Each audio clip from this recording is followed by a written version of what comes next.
Yeah, you there? Yeah. Don't worry, I'm not gonna run you through. Now I have to just append everything that we talked about. Worst. Stop the stream. Oh, well, So, I all right. wouldn't, mind talking again. I like this, it's interesting. Maybe we could do it next time over some, like, Street Fighter matches or something. Oh yeah. Well, it's funny. I wanted to leave the matches out,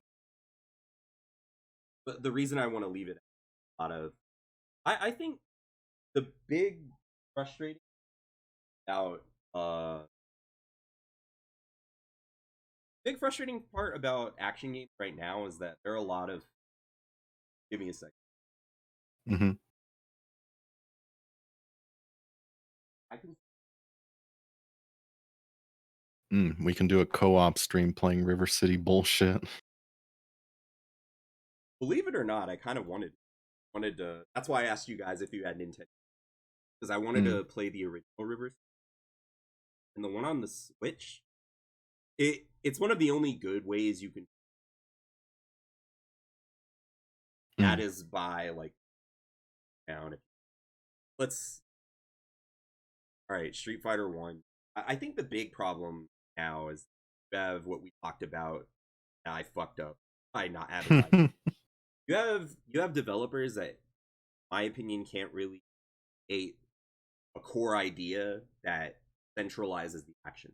You're playing River City, eating shit like underground, just eating mhm. shit the whole game. Why does any enemy behave anyway? I feel that you you are basically putting in needless mechanics or poorly things like acts or if there's no rhyme or reason or purpose to why the enemy, you can't say Mhm. like what is the player being, because a lot of folks there, like I feel like a designer would say you don't we don't just want the player to do like the same attack over. Let me tell you that for all the shitty mobile action RPGs that exist, players don't care about if they do Mhm. a monotonous thing. Mechanical stimulus, the way that it gets, that doesn't mean Yeah. it's good, but it's to say that that is not the worst thing, as long as it has a higher aspect. Now, the worst thing I think it can do is having some dipshit when you're hitting them just abruptly tackle you, and it's like I why? But I think it's understandable because I saw that Streets of Rage fan game, and I I feel like fandom gets in the way of design. And the reason that it Mhm. is that they're like, oh yeah, Streets of Rage had a mania, really hard, and that's what Streets of Rage is. It's a hard game, and I'm like, it's not really hard. You know, those games had infinites, right? Like infinite combos. The whole thing is that you could get away with designing like that because people didn't know that. And Mm. even now, I think that's the part of the game is that you can be good at it. It's solvable. Or it's solved. So it's what you use to communicate over that mechanical language that matters. That's why we, at this present moment, I think a lot of action games have kind of boiled down to Dark Souls. That's not to say that Dark Souls has the best action, but it's something that I feel that because it's like, well, suffering should have a purpose, and we're trying to say action, both action games and how that has intertwined with our. There's a point to it. You're not Mm. just doing it because some dude likes Street. No, you're not just getting an S rank so you. Says the guy who gets S rank about Yeah, solo. right. But it's like, how do you even test that? That's why I feel like it's meaningless to be good at stuff in and of it. And but I don't want to be part of the friend system. So here it's like this game, it's it's a progenitor. It has the Street Fighter name, but Mhm. like there's all this stuff that we the animations, you don't like there's no interaction. So there's no concept of, or rather there's no successful interaction without the game blowing. Like literally blowing up because if you lose Mhm. there's a bomb on the front. I'm gonna show that. Definitely gonna lose. Show that off.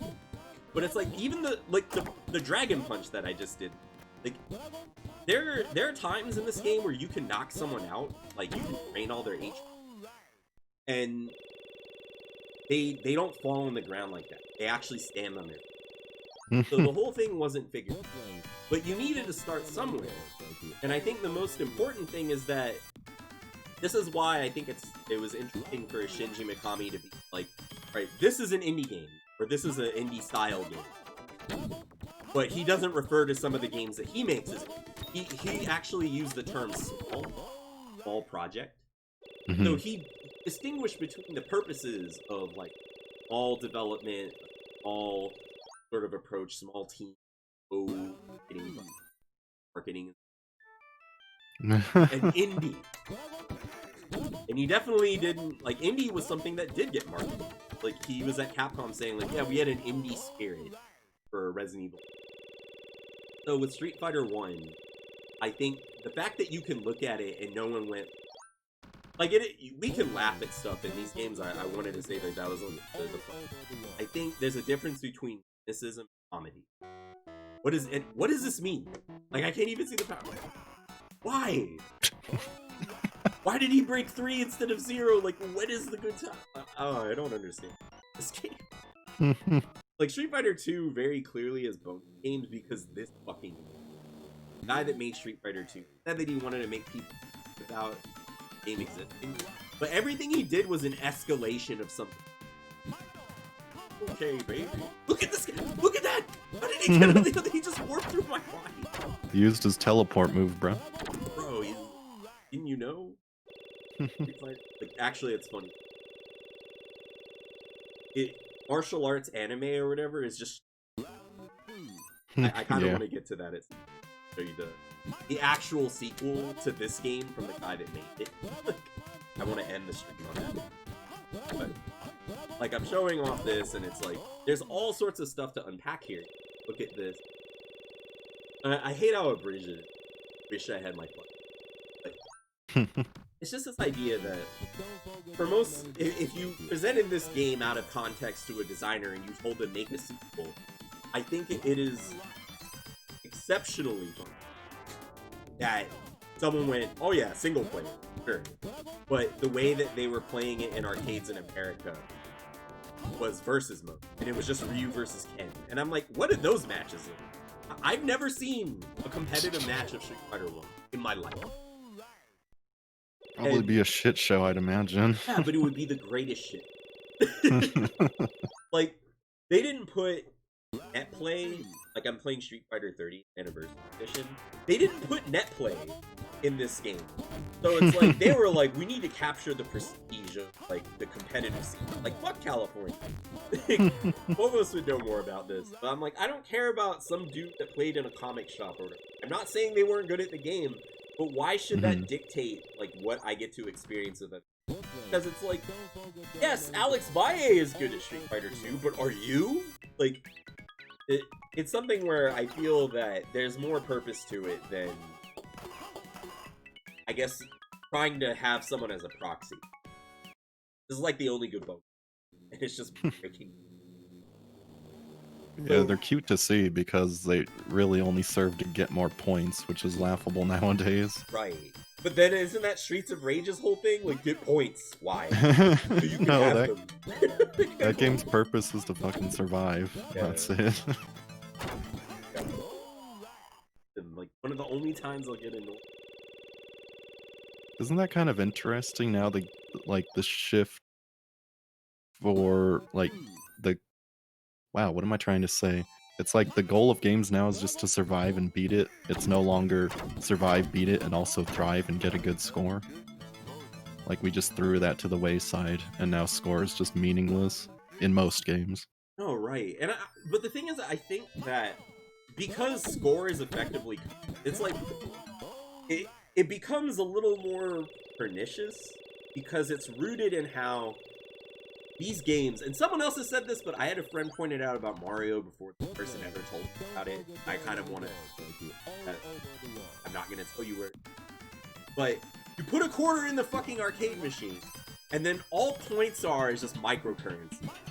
And it's like, some games have extend, so you know what extending is? An extra life? Right, an extra life. Extending the game. So, be it through hitting checkpoints in a race, it makes more sense in Mario. Mario was an arcade, but Mhm. you get like coins and stuff, and then all you're doing is you're just sort of getting, like, if you get 100 coins, again. No, but in Mario, you get 100 coins, and that gives you an extra life. Extra life is another attempt at, like, it's not, you don't get a quarter. Like, when you clear Mario, the game doesn't give you, it doesn't give you quarters back. It doesn't give you quarters equal, say, the amount of one-ups. One-up. You could surmise that like a single quarter equals a single life, or whatever amount of lives you get for starting a game. Mario doesn't give you, look at it! No timing, I just damn. smashed! I prefer it when they boo. It's not. That's not what I came here for, Karate Man. Entertain. Ooh, 5,000 points, bro. Hell yeah. Yeah, so there are people like speedrunning is similar to this, but the social currency is just having really fast. Mhm. But here it's like, again, I need a. We get to Street Fighter 1. Not only do we have what we were talking about, currency, and it's like, you have this game that's just visually and mechanically kind of incoherent unless you know the one thing. Like, it's like clickbait. The one thing Birdie players hate or something. The one thing arcade designers that. Sounds like a good video. Oh, right. So, with Street Fighter 1 and me doing this, I like specific input method. Again, I want to underscore that it's not difficulty of special move alone. It's everything else. It's how, like, there's no sense of timing. We talked about how animation is so, I don't know. But that's something where I feel like, even when we're looking at that era, we can't really look at how all these companies effectively, you know, like a studio, like a film. There was the studio era that was rife with problems. Very interesting. Here, it's like, you can tell. I feel like if you were to play a game, you would kind of know, or you have an idea of, like, this is this style. This is the kind of good stuff. For me, Hideki Kamiya has a very influential and distinct style, because getting rank in Devil May Cry, it's intertwined with a sort of RPG style progression, like character progression. So there's always, it's linked to River City Ramp. Hideki Kamiya popularized. There's a whole studio, Platinum, built around that one breakthrough. They have a stylish character. Oh yeah, look at Adon. All he could do was that kick. So that overhead axe kick. That's all he could do in the air. So it's like, someone had to have played this. Someone had to have played this and noticed that. And I feel like it's one of the only things you could notice. Because it's like everything else is happening lightning. So it's like, yeah, link Street Fighter 1, 2, and Final Fight together. What? Really? Most people just stop at like, oh, we'll just put in the characters. Like, most people would stop there. Someone was like, mechanically, I literally got blown up for literally got blown. Or the threat of being blown up. Hey man, you gonna let Adon do that to you? Blow you up like Let him blow you up. Yeah, like, does every enemy is just waiting to like put an explosion in. They all got their bombs ready. Oh, he teleported. But it's like, it's not just the special moves. I'd say the biggest thing. That's what I wanted to say. The big failing is how, like, the pace of the game doesn't exist. Just, like, beat him up before. What? Okay, go. What? What am I doing? Like, it's like a race to get in your first hit and then just clobber him to death, and that's a round. So I think the narrative of Street Fighter now, they're like, yeah, Sagat has that scar because Ryu hit him with a DP. I'm like, did the guy play this game and go like, oh, well, that's how you beat Sagat anyway. All you could do was Dragon Punch. So it must have ruined his life. But I think that has like a different sense of energy when you get to Street Fighter 2. When I said that game sort of escalation, to me, if you look at Street Fighter 2, it's like, well, that Ryu, he just knocked out Sagat. My Ryu, Akira Nishitani's, or at least Street Fighter 2 is like going, our Ryu, this game's Ryu, he'll fucking kill you if he hits you. Like, you know, when you see them, it's like some people are like roughed up in this game, like they just have some mild bruise, whatever. In Street Fighter, your face is just blood. It was like, holy crap. The only other person who seems to get away with it is Chun because he can't bloody the woman's.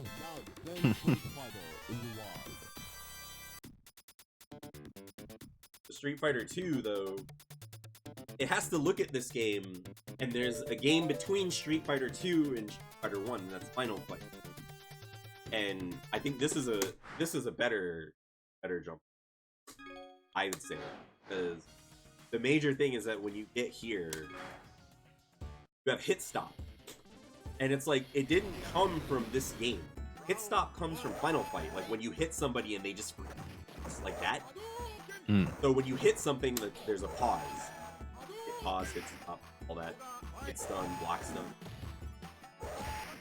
Izzy, like there's actual pace to the fight. Because someone had to sort of think about how do you take it.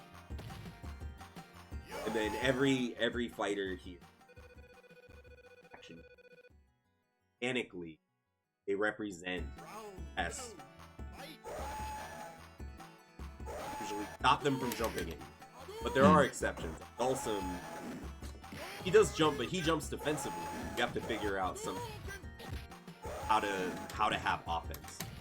But again, there all these assumptions like this is going to teach you how to be. No, all this stuff that I'm doing, played Super Street Fighter 2 competitive. All of these situations, a lot more.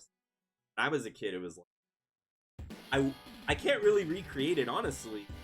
Or in an authentic way, but for me it was like the best thing was like, yo, jump at Chun-Li, jump roundhouse sweep.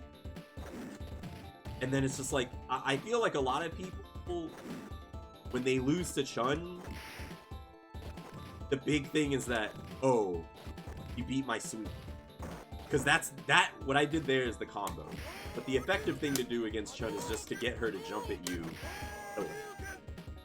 And that's something I learned from competitive shooting. It's called Hado Shoryu, Fireball D. But the character that kind of exemplifies that mode is actually Sagat. Tiger, but it was a meme. What we would know as like a big cultural signifier was just hearing Sagat going Tiger in the arcade. Who someone was getting fucked up. But yeah, a lot of people when they see Chun-Li, estimate CPU and Street Fighter cheat. The big lesson there is that as a designer, if you want to test the player on something, there has to be such a thing as a wrong answer. There's a specific way to beat Chun-Li, but the thing that I like about it is solutions. Street Fighter 2, they have a cohesive theme, stopping jumping or figuring out how to punish a jump.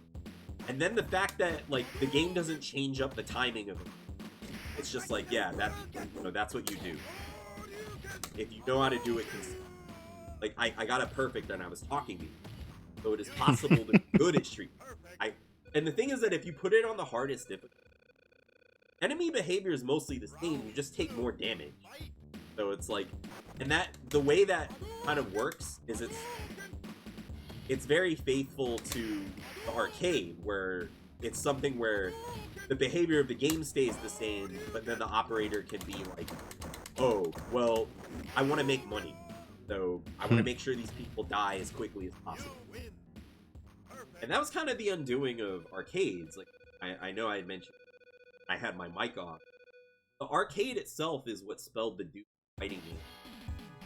Now you have people that you have the hustle of it, so when you know how fighting games work, no one can just go in there and figure out the game. There's no such thing as casual after that point. Like, you and I cannot have a casual match of Street Fighter 'Cause I have effectively put in my try hard hour. Yeah. So all it's gonna be is misery. So competition itself is kind of an unspoken agreement, you know, that all this good pistols that Dawn are gonna do with. I wonder if that explains why there's so few major fighting games now because of the learning curve and how much work you have to put in just to, like, be well-rounded in the game and do well against people. I will. There are more fighting games now than ever, but what I will say is that they're all centered around like. I feel like the only person that's kind of like Ed Boon. I feel like he kind of understands this idea of like that he's making games for like, multiple audience. There's like a compromise to him about making where he's like gotta have the story mode, and most people understand movies as a storytelling medium. Hmm. So the reason I brought up that I feel that competitive mass is because I saw people even say this of Bloodborne. They're like, we're the people who keep the game alive. I'm like, bitch, you running around in like laggy Wi-Fi connection, not keep like that is not why Bloodborne is memorable. Like, and regular ass people know better than. But it's like there's this real sort of arrogance. So there, like Ken is, I'm letting Ken kill himself, but then it's like if you don't know how to approach him, how to play. It's also that like he's just doing DPs, and if you just stop for a second, that everything Ken does typically has an opening. Fireball is just a trick, and you want to wait until Ken starts mashing. Then we get to Honda, and like I feel like this test is what makes it enjoyable because I can actually boot up a game of Street Fighter 2 and enjoy myself. But if I play like say like an SNK game, like Fatal Fury 3. That is so deep into the arcade era. You couldn't just make Street Fighter 2, like there was a return on investment expected of designers. So you had people that wanted to be stimulated in a different way, but you also know that that machine is there to, it's a currency exchanger, so it's there to, like, if you look at all these old Midway, like, one of the most interesting things you can do if you're a developer is to kind of go and look up, say, like, Midway is company that used to publish, and I believe they own the development studio for Mortal Kombat as well. Midway Games is what I saw when I was a kid. And their shit, I could never get into Mortal Kombat, and you would think like, well, why? It's not like Street Fighter. Yes, no. It was that if I played Mortal Kombat 2, that was the equivalent of like going into an alley and being told to run my pockets. Give it up. I'ma find what I keep. And that's all your money that you got to spend at the arcade. But that was the thing. There was no illusion in,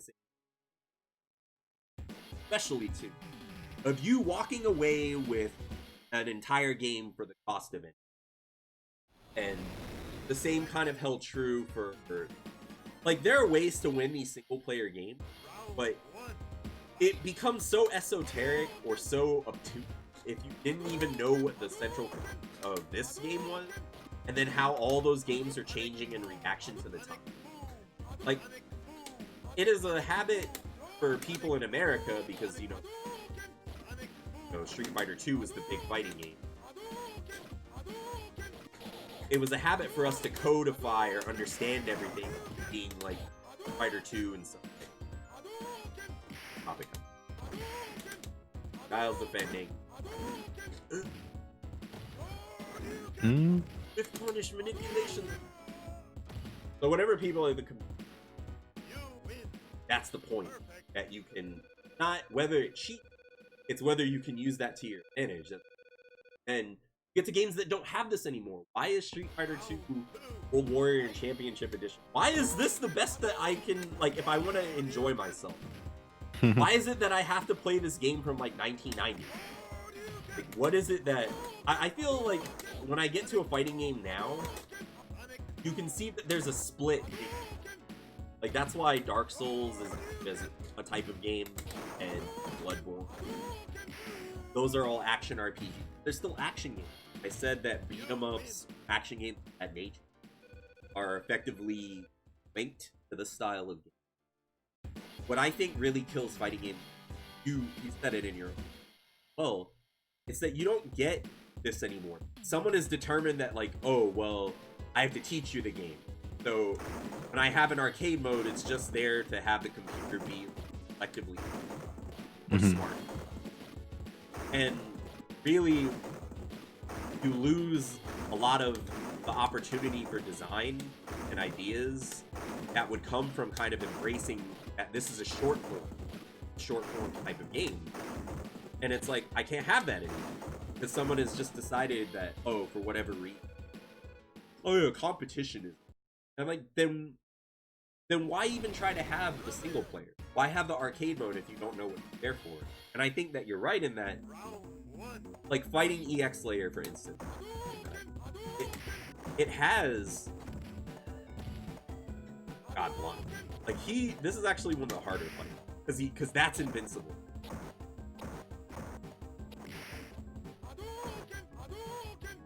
Thank God. So this is it. You like. If I fuck this up at all, it's over. But it's like Fireball Sweep. So that's his fight. And it's like what makes this one of the worst fights in the game is that if he just gets in on you, he has to let you beat him. So I feel like at the very least, like if we were to start rating the way that the fights were designed here, like that's the low point. But for a lot of people, it's the fact that they're gonna intuit, rightly so, they're gonna see it as like unfair. But modern fighting games, because I want to return to what I was saying, modern fighting games can't even get to this level. They like the worst Street Fighter 2 fight is still better than like the best like Street Fighter 5 fight. Because Street Fighter 5 is just like it wants you to spend microcurrency beginning, and then it's like it wants you to have to get invested in and very lifestyle. So mobile gaming already made its way into like just like the action RPG event style. Watch this. There's a really cool manipulate. He's crouching. He's supposed to stand to do it. He's Computer's cheating, bro. Cheating. You'd actually feel bad for the computer if you saw it trying to do it. But I mean, the test is still him jumping. Why you jump? You can do it in the Super Nintendo version. It was one of the things I discovered. Ryu's Hurricane Kick does multiple hits and it doesn't knock down. I really, really, really want Boxer to.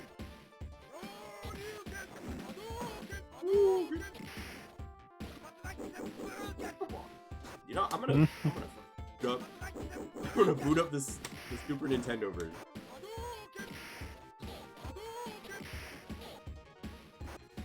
Stop it. So this is the bad one. This is the loose state. So he's modeled after Mike Tyson. Most people don't see this. He knocks you out like Mike Tyson, which is like pummel the shit out of you. That was how they.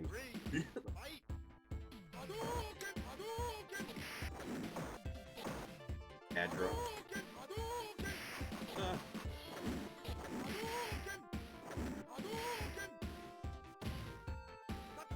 Yeah, we did it! Alright, look at this. I win. Okay, I thought I won. Now I'm just...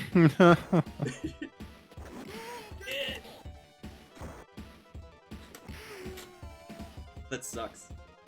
Well, that's fine. I know that he ducks, but in Super Nintendo, he'll eat that. Like, you can do. I swear to God, it should work here.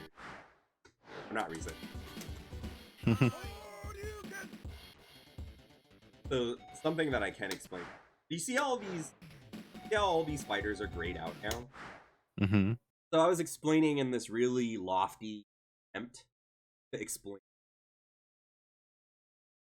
I was trying to explain that Street Fighter 2, a game of Street Fighter 2 in the arcade, asynchronous. So if someone jumps in, you're single player. It's assumed that you're playing a single player game, and if another player jumps in, the two-player game just becomes someone taking the role of a fighter in an overall tournament. So what we view as an exploit is actually featured, and it's something that finds its root in Dark Souls.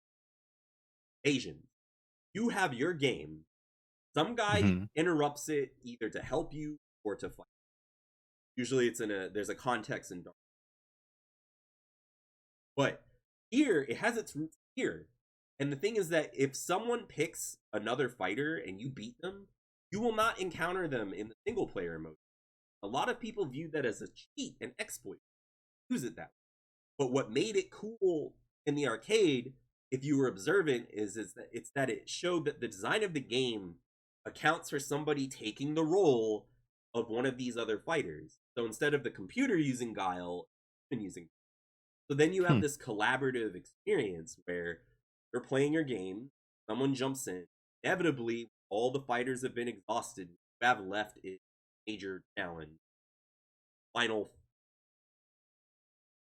Boxer, Claw, the God dictator, or Bison, Allrock, God. Those are the big tests. Those are the fighters. But for a lot of people, if they just wanted to see the ending, they're like, well, the fastest way to do it is that instead of fighting the computer, I'll just pay money, like if you're in the arcade, and just like knock this guy out so that we can. People wanted to see it. It was a novelty. No, just watch that shit on YouTube, bro. What are you doing? Now you think. But there's, like, that's fine. Like, he should. So here with Boxer, he's still reinforcing the test. It's just that what makes him a boss is that fights like Mike Tyson fucking doesn't. He just wails on you, die if you. And he has a short jump. His jump arc is really low, so it's kind of hard to punish him. So he's like really testing your mastery, like your normals. And for a lot of people, it's like, how do you fucking approach them? Especially if you don't have Hado Shoryu. So the same thing happens as Street Fighter 1. Stop it. So the same thing can happen where it's like if you don't know specials or if you don't know a certain strategy or tactic, which is how to use your specials, you would have to know how to use your normal. Like, you have to have some sort of competence. There's a test of skill involved. Mechanical skill. That's what the game is balanced around. But it's like, it's dynamic. The difficulty itself is dynamic. Because the game makes no assumptions about how well you know how to use the character. So with Vega, if I can knock him down. So with this character, if you don't have fast reactions, you're not going to be able to anti-air. He's very scary because the whole premise of this fight is that, unlike everyone else, so this is a boss character. Unlike the other characters that you faced who, yes, are trying to hurt you, all of the boss characters have some kind of malicious style. Boxer is sort of mechanical. Viciously. You saw it. I was not getting out of block stun. That is actually, like, once he starts doing that, you basically... Usually never, very rare. So, it's stopping Boxer before he started. With Vega, you're in a cage match. I think one of the coolest things that later iterations of Street Fighter 2 did was they made the cage drop before the match started. You're in with the psychopath with fucking Jason. No, I know it's not Iowa. Jason. Mask. But it's evocative of that. You're in the fucking ring with a psychopath. And he has a claw and a killer man. Trying to look suffering. So how do I beat this guy? That's the opening. Then just jump.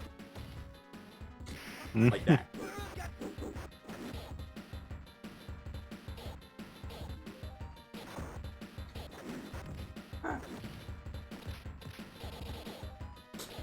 So that wall jump, I'm gonna flip like that. So I would get stuck on this fight as Guile or Zane. So this game being experienced dynamically, like how do you teach someone to play the game? You can give them the test, but I think what we have, like, as and I say we, I'm a fucking, but what I think designers, like actual designers, have freedom from is the profit motive. Like, I mean, you still want to make money, but I'm saying that you don't have to design things just because you're like, it would be really good if you hit and had to put a business. So that fight, this whole game, I feel, doesn't get enough credit because when you get to Super Turbo or when you experience all these other games where the AI just kind of stands there or becomes fucking it, you can't even see any good faith to what's going on when you have a game that's solvable. So, like here, Sagat. His whole thing is like tiger, tiger, tiger uppercut. That's what he's gonna do. So how do you teach someone to walk forward? How do you teach them to stay on the ground and progress through Hailstorm? Like, how do you do that with Ryu when it's like a fireball? What if you're fighting Ryu or Ken, but especially Ryu? I didn't pick Ryu. I'm playing like or Blanca, some character without a fire. I think the genius behind Sagat isn't, oh, he has a scar. Like, I love all that stuff that would be, and I think it finds its way mechanically in other games. But for our purposes here, Sagat having a scar is just like, he has a scar because, like, Fighter 2, I got fucked up by Fighter 2. Way cool. That escalation. Fighter 2. He would fuck up Sagat. Like, that's not like SF1. Pussy. Knocked him out. Street Fighter 2, man, he almost killed that guy. But, like, you know, if you want to take it that way, that's that aesthetic essence. But what's genius about Sagat here, which again I want to underscore, the point behind this rant, ongoing rant for this game, is that you can see that there's a way to solve it, and there's a test that even if you don't really understand it, yes, if you were playing this or I was playing it as a kid, hours just trying to figure out what was going on. I think when we back, if we're gonna like something is capable of being good, it wasn't just random. There's something where, like, yes, even if it isn't perfectly naturalized, Sagat throws high and low tiger shots. If he throws the high tiger shot, you can duck it and then walk forward as it passes behind you. And in that moment, he's vulnerable. And if he throws a low tiger shot, you kind of have to have the good. So it's at least trying to it's trying to test something. There's a test going. Yeah, I can see that. It's like, oh, it's like some sort of like small challenge that most people probably aren't even gonna see because they just get mollywopped instantly. But if you spend the time, you can observe what it is, and it's like when you don't understand it, you just call that challenge, or you just call it bullshit or something. And that's the thing, though. I think the context, this is the arcade version. My favorite version of Street Fighter 2, Super Nintendo version. Why is that? Because losing to Sagat has different meaning when it costs you. If you're in the arcade and you lose 50 cents or $1 or however much it costs, and you know, it's a scam. Yeah. But form is everything. Form is function. Like, formalistic qualities, like all of that, once you put it on the Super Nintendo, you can just, it gets a different meaning. You're not paying money. Already, yes, you paid up front, but the opportunity for it to be something more than running your pockets, like it creates something where you can actually, or it has a different, because of a different. But we should never forget that this shit was about taking your so it's to appreciate the arcade era, but understanding that like this fight gets a completely different context. Yeah, because you're not losing your mind fucking raging over all the quarters you're spending just to get another chance of 30 seconds with this dude. But with the Super Nintendo, you have a lot more time to play with it, so you can develop the patience to actually study fights and learn something about the game you're playing. So we can the game is. Like that's why, even though I might not like modern games, the free to play model is like effectively genius.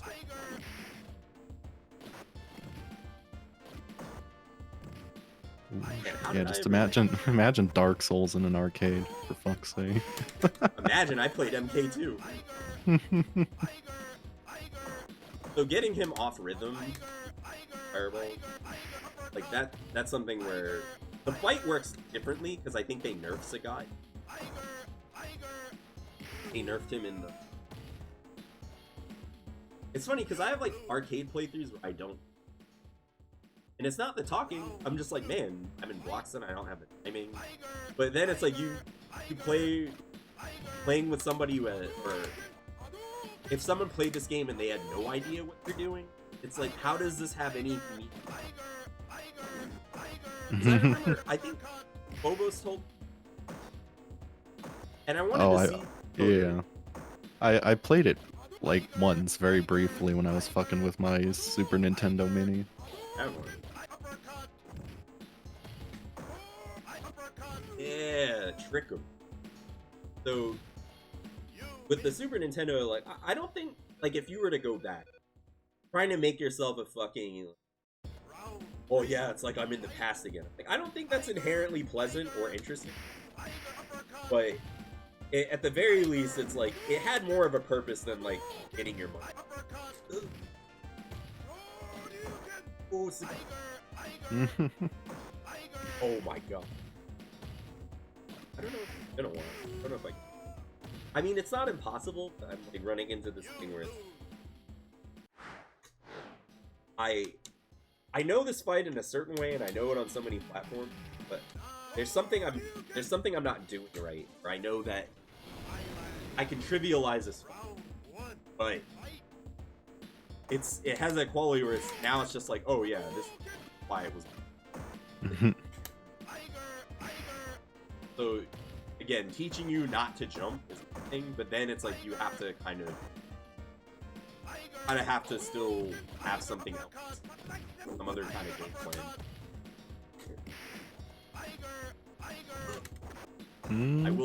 I'll still say that I don't like this either, but not.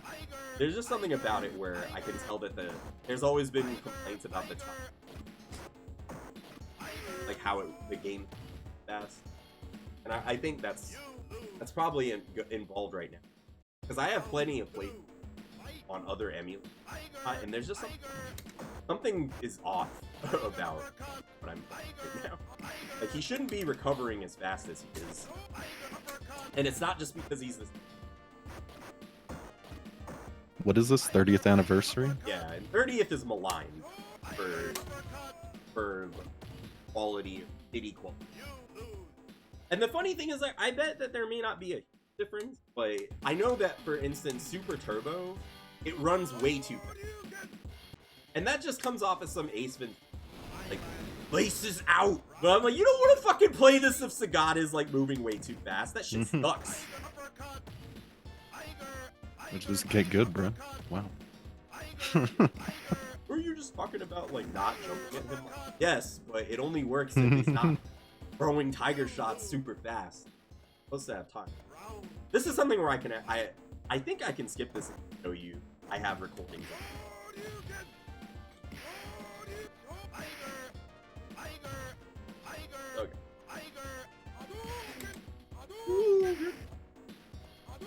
I've always thought to myself I could like never get good. Like back in the day, I could never get good at arcade games because they demand so much like practice, but the environment they're in doesn't really foster that unless you're legit going to the arcade every fucking day. And you have like money to spend too. No, exactly. That was the big Japanese American arcade. And you would think like, what is this? Like, no, let me just underscore something.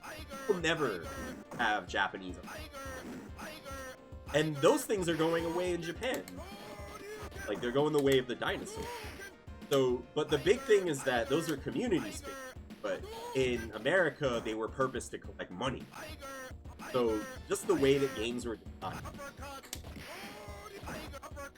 Yeah, there was also, they're just like made to hang out, dick around, play some video games, and They're always so noisy, so loud, so crammed. Like, how could you even study anything about the games you're playing? It's like you said, the people that could study, not only did they have to have an insight. I didn't learn to play Street Fighter on my own. I wasn't like the arcades fucking scared me because Mhm. if you played the wrong way or if someone didn't like understandably, like there's all these books like David Stern all the playing the, and I'm like, David, people weren't mad just because, yes, like Fireball, like I want to get into something, right? Yes, someone beating you by just throwing fireballs. There's something now about fighting design where it emphasizes close contact a lot more. When someone saw the Karate Man and the wrestler, they weren't thinking that you were going to be throwing abstract rocks, because that is effectively what a Hadoken is. Like, it's an aesthetic form of something that does, like, we know that human beings can't throw fireball. Like, that's not how that works. So the realistic take is just to go like, well, you wanted to throw rocks, but you know, I mean, it's not rendered in that way. So if someone plays Street Fighter 2 in the arcades, like remember how we talked about how on the Nintendo, when you Mhm. reach something like playing to win, and I know you didn't ask about it, but I think your observation how right about the arcades, and there are people that double down on that. They're like, well, you know, some people they would be happier if you know they just played to win or whatever. I'm like, if this is a community space, but you have to win. Like you want good competition, but you also don't want to lose. You have this contradiction that all of itself, and I think that's what makes narrative interesting. I'm not going to get into that, but I will. It deals with what I'm about to say. Some dude wants to win, but he doesn't want to lose. He wants people to fight, but he doesn't want them to play in a certain way. He doesn't want them to have certain opinions. How do you even survive in an arcade? Don't know. Like you're making this money. There's like a, and it's fun because like I think that when you divorce it from like fighting games flourish now because you can fucking download one played online. Imagine going back then and you don't know what your quarter's gonna be. How do you know you're gonna Yeah. be the punk if you pick Zangief? We all know Zangief's a hard character to play. He's like a sort of master's character. But what if the guy just likes wrestling? My dad got furious. I played Nintendo version with even paying money. He picked Honda, and I was playing Ryu, and I was just like, I was really getting into it, but not by shit talking. Like my brain synapses firing. I didn't know how to do the Shoryuken. I should try to Shoryuken. My dad keeps jumping my fireball. I figured out the motion. I landed my first fireball upper. He got done, and his face was red. He told me, "Great parenting. Like you will never play this." Obviously, that and like it was like one of those sort of like I've been, you know, like you lose. Mhm. So when we talk about playing to win, and then you're like, yeah, if you go to these places, you have to. How observant are you? It is only now where we have like you, where any of this stuff is, but have other problems now. Now you have to worry about whether an influence is blowing smoke up. Now you have to worry about like if someone tells you to play something, are they trying to get you in the MTM, the Ponzi scheme tournament, their match arena? And the thing is, like, I'm okay if people know, or I like watching. But if you are telling somebody to play a game, oh, it's fun, enter this tournament. You have an ulterior motive. You have a conflict. If I ask someone, I don't even like playing in tournaments anymore. I've won. I won one at MagFest. One Ohio tournament called like, Alpha Attack. But somewhere Mhm. along the way, I heard statements. Oh, I can't play for real unless, bro. Like, I can't afford to fly to Japan. I'm not a sucker. Yeah, I'm not as good, but that's not really. I don't get to train with them.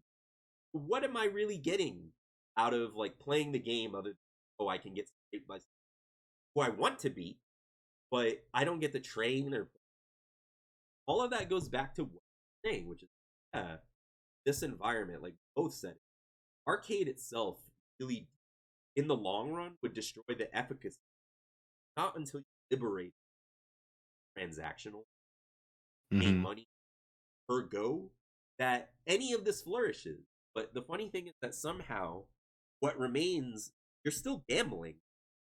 Whether it's for monopoly money or you get real money involved, whether that subject object relationship thing where it's here's the game, some separation there.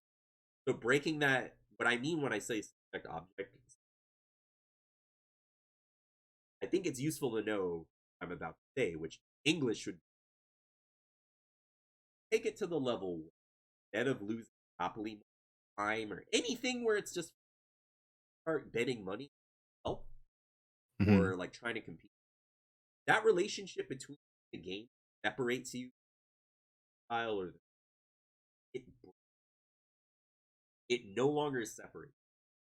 So I think that it has to be said that this isn't just about playing to win. Like there are so many other factors that so you would have to be talking about the most very specific, most tiny minutia of interest writing a book win where you separate the socioeconomic. Why someone might be mad about you just throwing fireballs. Yes, it sucks. But deep down you're repressing something. Just spent 50. You have to make a choice. I think now we're more open to that. We'll take that out of context. So I see people bring up David Sirlin or Seth Killian. I'm like, oh, there was a whole level of I don't really call it psychology. There was a socioeconomic complete obscure. I love fighting you. Yes, that's fine. Hmm. That is not the only reason someone is mad for losing. So I like that observation. That's why I said normal people have better taste. You're not you're not Eric, my name, who's like, oh, I spent my whole life fucking. Good job. What do you have to show for it? I don't know. I'm talking for 40 minutes, not knowing how to. Here's the funny thing. So we're at the end of this game, and the funny thing is, again, the test remains. It's like Bison is scary, and if you just make him jump at you, go to the air, you win. Look at that floating. Ooh. Mashing safe patterns, bruh. Wow, safe online patterns, dude.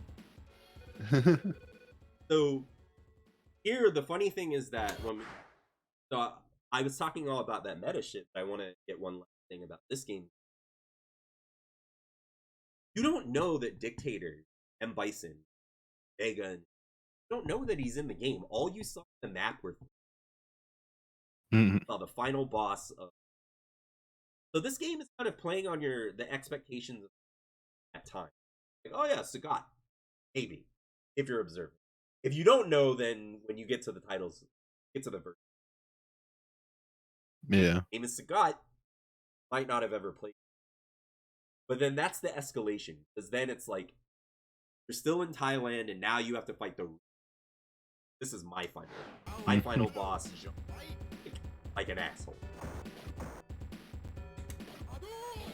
But if you know how to beat jumps, for Ryu it's kind of easy. But don't ask me how to win this fight with certain characters. Fucking Engi for E Honda or something. I think it's.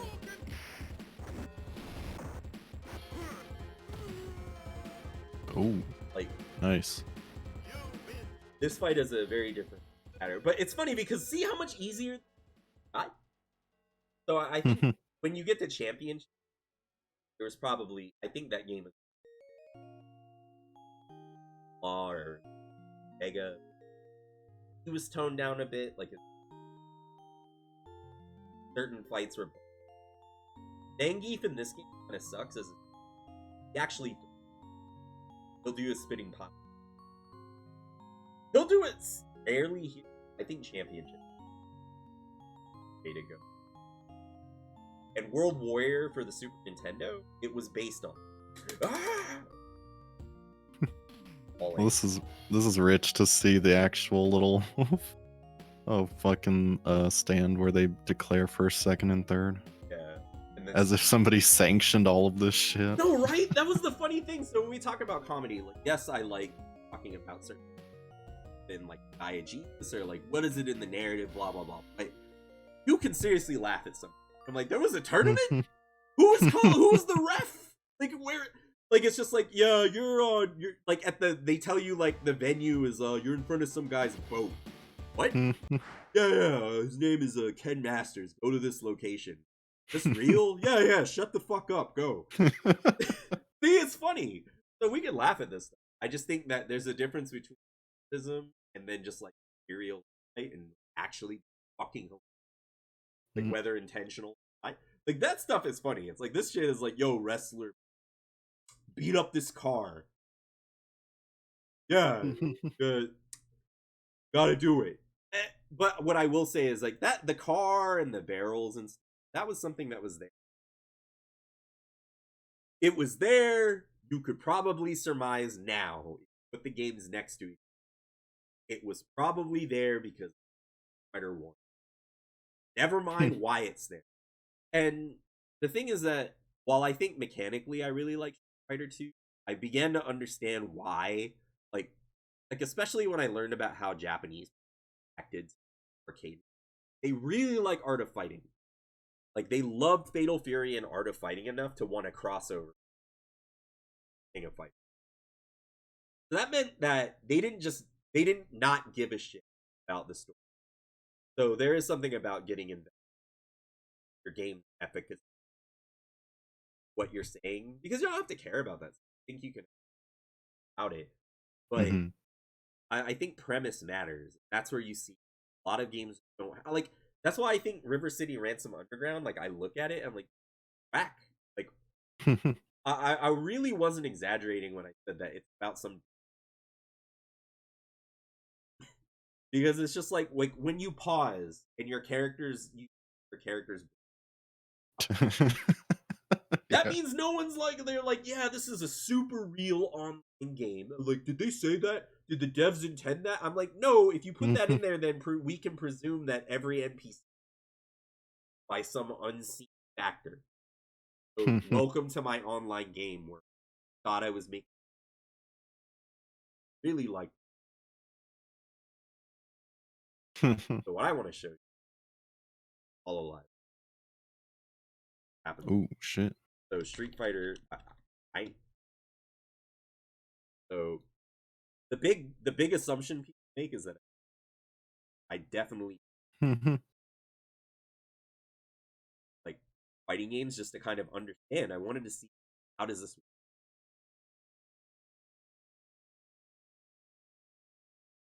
I might have instead of the rope. Bruh, 2. Like, whoa, this dude plays video games. Oh my god.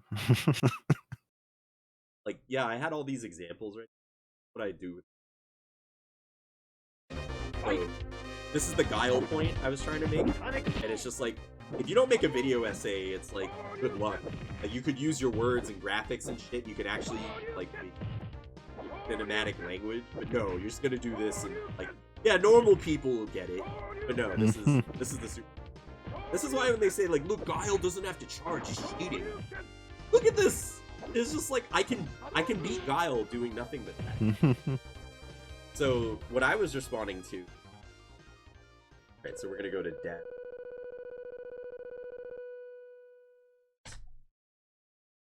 How the CPU cheated you and so, this stuff right here, I think some of it is legit. They're trying to steal your money. The computer, if it had like a move where it bit you, it did it, or noogied you or whatever, if it did it in a way that was inhuman. It wasn't humanly possible. So it was something where it's like, oh, we're getting our money. If you let yourself get thrown, it's fine. So what he's trying to show here is all the ways. So I think getting thrown is one of those failing states that I was talking about, where, so see how he DP. So he's gonna show this. Now he's trying to frame trap this computer, and then that happened. Oh shit, bro. Right. So your foot goes through there. But to me, I'm like, this isn't necessarily a problem. Because again, if you're testing a specific thing, the specific thing being tested in this game isn't your ability to do fucking frame. Like, that is a level of fighting that progressed after this. So the Mm. developer was like, jump. So I think it's really dumb to make a video like this where it's like, cheated you, then take out of context the fact that the computer's fucking stupid. You just saw me destroy that game for the most part. The hardest thing was Sagat, and I was going to show you a. But Mhm. I can beat this game. On a good day, I can do it without losing. Not luck. Good at it. So when you're just like, look, dog, try to do this crap, and then the computer cheated, don't be next to Chun. But it's not to say like just do. It's that if we're gonna say that there's something wrong here, not that this is cheating. Like, yes, it kind of sucks that there's not a myriad of answers, but Mhm. I feel like you lose the single player design. You lose something enjoyable if you just look out the side of your fucking face, talk out the side of your mouth, or make because you think that the only cheat Fighter 2. It definitely read input. There were definitely times where you lose. There were bad decisions, but Street Fighter 2 is the outlier. Like I wish I wouldn't do it to myself. I probably should, but if I were to tell you to play like more, there are ways to be good at that game. But it was so obtuse to me. Never figured it out, and it would just devastate. There are games where I think Fatal Fury 3 is a better example. Their behavior for the computer is just so tuned in a way that you only have one right answer. You don't find out what that answer is, you Mm. lose. And there's no way most people are ever going to guess it on the second, third, and because you don't, it's not standard. Picking a character in itself is a difficult. Yeah, and then it's the urge to give up is exacerbated by having to put in a quarter every single time you fail. It's like paying to fail. No, exactly. Yeah. So I want to finish the show up real quick, like one last segment. What I want to show you is the actual sequel to Street Fighter 2. The one that actually, or Street Fighter 1, the one that inherits and tries to balance all. But 1.5. it's Art of Fighting. That's the name. I think that it's not really given credit. Oh, sweet.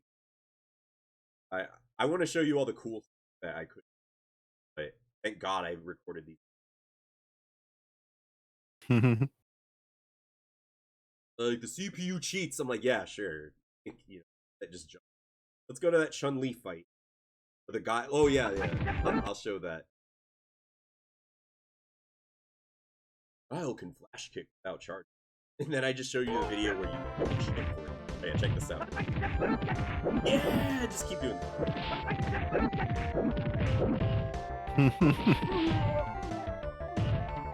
So when I found that out as a kid. I actually learned that as a kid. It was the shit. They took that shit out right away.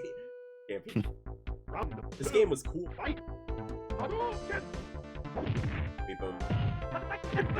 And they just stands it. I'm gonna keep doing it. No, unless I fuck it up. But no, you had stuff like that where once you learn the system, once you get the idea of like all the manipulations, the idea, it's fun. Isn't that the point? So when people are like, that's cheating or that's an exploit, I do think that the term exploit does have meaning in the 8 era, but we need to kind of uncouple that from this idea that you can't, as a designer, make it so that the computer reads something that the player does. And you see it, but it's very toned down. I think what most people expect out of an action game is dodge, take, turn. Yeah. That is excruciating. I hate it. Because what you're doing is that effectively you're taking that one idea and you're stretching it across a single game. And these games can run like 10.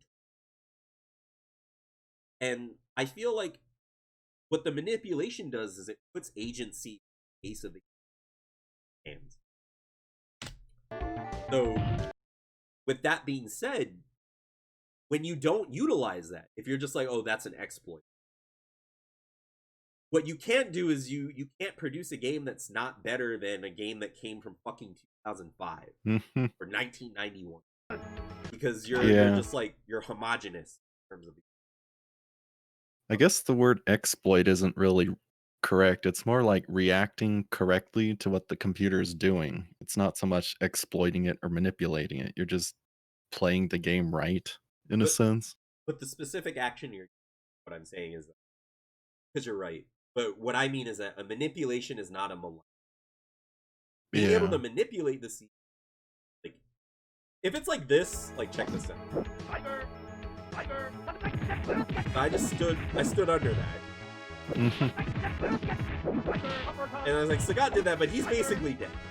He's gonna fucking so walking under because the pace of the game not playing. You can actually see that the high low, the test where Sagat's just there to tell you don't jump. Someone has a fireball game, don't jump in there. That's the big test, right? At least it's like there's some interconnection. Now it's like that could be something that you as a designer might be. That's too like fair. That's fair. But I would say that there's a lot of things to talk about. One of which is that I think that developers err on the side of the player in a way to playing the game because you have Mhm. all this stuff where it's convenient. Like you have things like in Street Rage 4, you can continue with extra lives or blah blah blah. But it actually, I feel like playing that game sucks because all the game is doing, yeah, get a high score for this high score. I'm like, the era of game up on it. So weird to look. Like it's trying to put something back in my face for the very thing that I liked about Ninja Gaiden was the counter or the timer. And this is kind of against like Ninja Gaiden was very coercive in the sense, but it was the idea that it was possible to have a game, a story. It had like the cutscenes were called like theater mode, cinema Mhm. theater mode. That was how they featured. But that blew my mind. Play a game that opened with a cutscene. And I think that there are so many things in River City Ransom Underground where you and folks lost track of stuff. Because you literally never, at no point was there a cutscene. As much as people about cutscenes, one, you're you limit what is possible in your game if you don't use all of the things that your proposal is. Mhm. So all this thing they're trying to tell a story, but why the hell should you like I saw these things happen and fail. Like you're supposed to endear yourself to Alex and Ryan at the beginning. You have to follow them. But not only did they not do it that well, but then it's just like, how do you know that the player's gonna process it? They're trying to survive. Cutscenes let you focus the attention of the player on something that's important that the game can't do. Or if you're gonna do it if you're gonna do it in the engine, you really script it. So all Yeah, this. Oh, go ahead. Go. that sense of survival, I think, is kinda what ruined the game because we're just it's such a struggle to try and live to something that you kinda just forget what the hell you're even doing, what the mission was, who the characters are, or what the whole overarching plot is. I couldn't fucking tell you. All I know is that I beat up a bunch of dudes and they fought me, and it was just a shit show, and I died a lot. But as far as the story goes, like, damn, when there's too much struggle just to live, you don't really, invest a whole lot into it, and I don't know if that's I don't know, Yeah. maybe that's my problem, but it's No, that just totally the happened to me. way I feel about it, you know? No, that happened to me playing. I wrote that long, and I was like, yeah, I got stuck. I don't know who the fuck Otis was, but I actually had to look up where to find. And then I found out that like, oh, this could happen in the original, but it wasn't that bad because you get lost. Like the original explicitly for downtown Niketsu, Japanese. That's the original. Mhm. They'll just fucking tell you go to this area and beat up everything. And the way that it divvies out information, everything here, it's more packed. I, I feel that River City Ransom Under it's featured. Is a featured game. What I mean by featured, 6 characters, lockable Easter eggs. I don't know what's happening. Who the fuck was Otis? Why should I know anything? It's funny too. the ironic is that the game tries to recap the events of the NES. And I think when I saw that, I'm like, okay, none of this really is registered. You're alluding to this game that I've never played. With Street Fighter 2, if you've never played Street Fighter 1, you're not really losing anything for not knowing what it is. It does help, I think. But for Mhm. just someone playing it, someone that has to register like some kind of synapse, their brain, that word again, about what the fuck they should. Fighting Sagat doesn't hinge on whether you. None of Street Fighter 2 matter to like actually playing it and understanding the. I do think that motions, like there's all sorts of, but that reference that it's making isn't just a reference that everything hinges. So all this stuff is happening. Like fucking River City Ransom Underground, it wishes it was Street in the sense that it wishes it had like a test. But all I know is I hit stuff in River City Ransom and I could point out more problem in. But simply put, I saw you guys play for like hours and just like even though I had better luck, like I could string together a combo with it doesn't matter because I got lost. I was like, where the fuck? Like, I'm doing this stupid combo, but I don't know how to proceed because I don't know who the Otis is. How do I know he's the? You I should have paid attention to the paid attention. bottom text on the screen, No, bro. no, that's the thing though. You can go to the world map and see it, and they're like, Otis is still here somewhere. Mm. That Hmm. okay? And I guess I'm supposed to just pick up everything. Like, I think there's a process of elimination.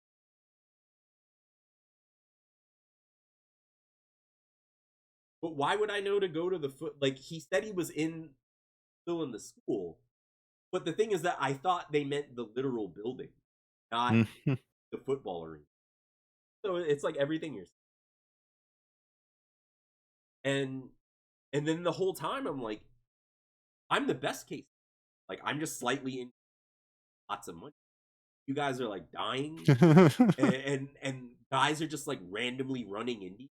Like when you're this is something where you need games that have like this. You need games that have a very explicit or rather overt visual test. At the very least, so that you can piece it together after the fact. Souls games, people love that shit. Mhm.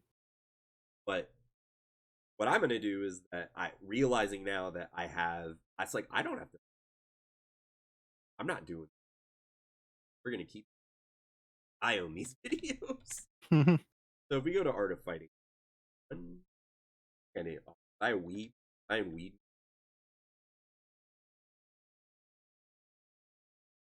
I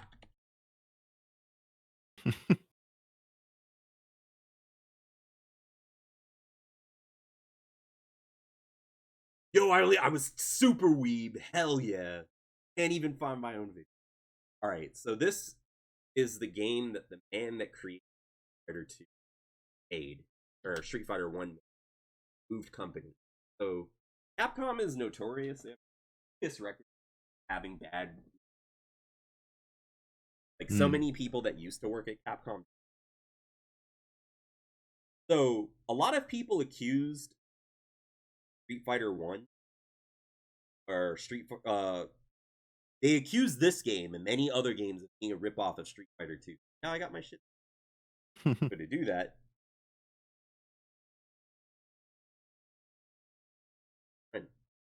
so I'm going to show you this for context.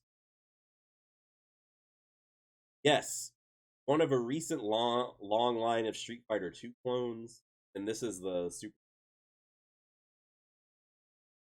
So open art transplant. There's nothing new in Art of Fight, which I think is wrong. But Mm. placing this title in the adult.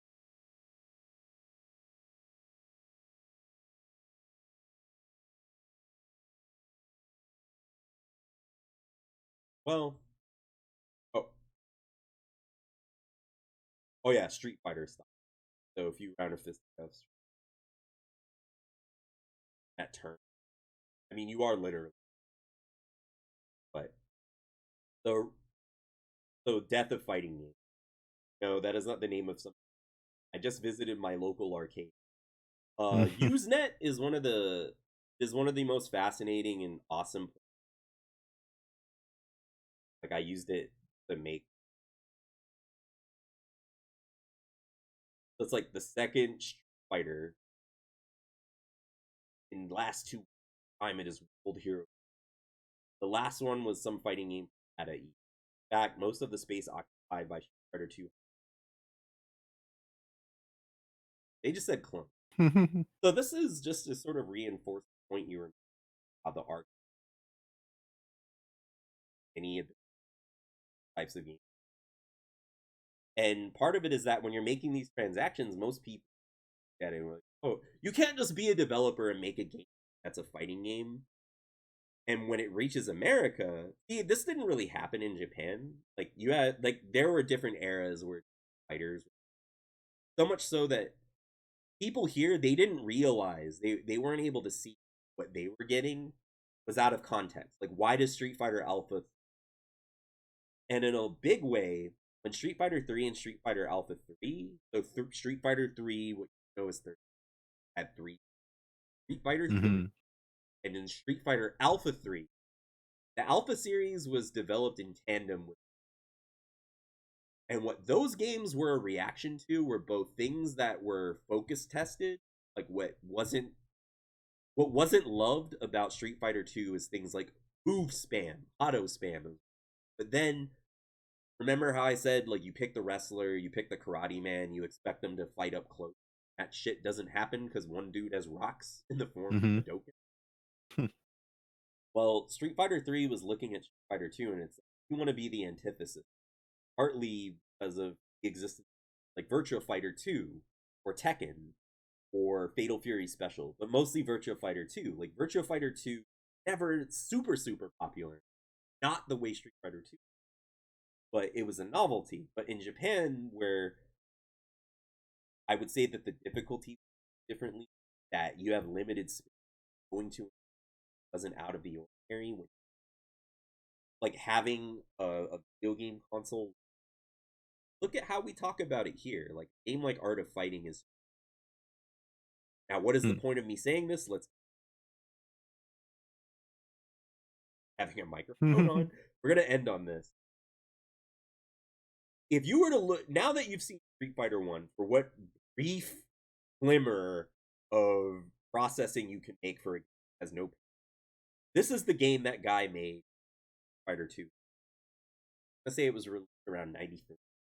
93? So the idea of having a karate man, that was this guy's idea. The guy that made it.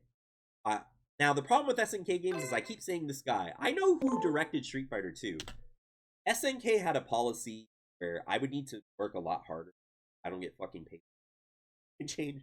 But the director, they didn't use their real name credits for like development. But the guy that made Street Fighter 1. So he wasn't copying Street Fighter 2. This is a fucking this is an address or a mechanical sequel to fucking Street Fighter 1. I'm gonna try to explain all the ways how. But then the major thing is that we also see a completely different era of fighters. The more and more you look at certain time periods, fighter point. In this one, this game makes no assumptions about what you get out of a fighting game. And to say that there's nothing new, there is a progression on narrative coherence. Because what we're about to open up on is a game that doesn't have to make you guess what the fuck a Street Fighter is. They're like Art of Fighting. Okay? Because it's what this story about a kidnapping is. So, look at this. It has an opening cutscene. I ain't saying shit. Actually, I should do. I can translate it. I'm not gonna read the Japanese. It says, it's Ryo Sakazaki. それは俺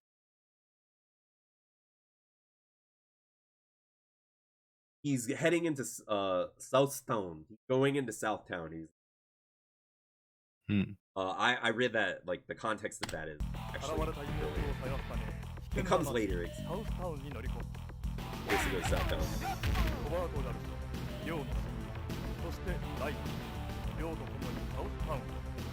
All right, so Robert Garcia. I'll pull up in English. Forgot I played it in Japanese because I was trying to also study the differences. There's a point to. There's more of a point. Not gonna bring up, but fruitless here because the translation's actually. But all that says there is Robert Garcia, Rio's friend and rival. Both of them head to South for his. But we're gonna avoid the art of fighting. I want to keep art of fighting. Problem I have with long plays is that the guy that does usually he's isn't it's not the worst thing, but there's definitely things where if you're cheating, I can't really showcase a lot of the actual design points the person's like getting, which kind of sucks, but you know, live and learn.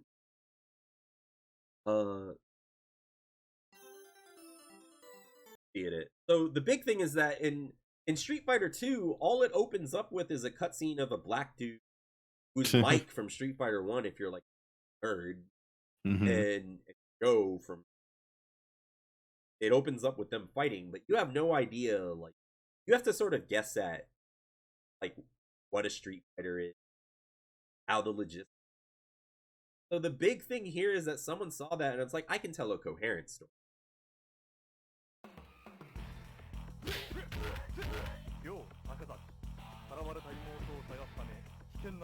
Southtown. Wasn't that kind of also a way to do narration? It might be kind of lazy just to leave it so open with just a dude punching another dude in the street, but with that you can kind of apply whatever you want. Oh yeah. I think the big thing is when I say coherency, I absolutely would just and just interpret Fighter 2 how insane.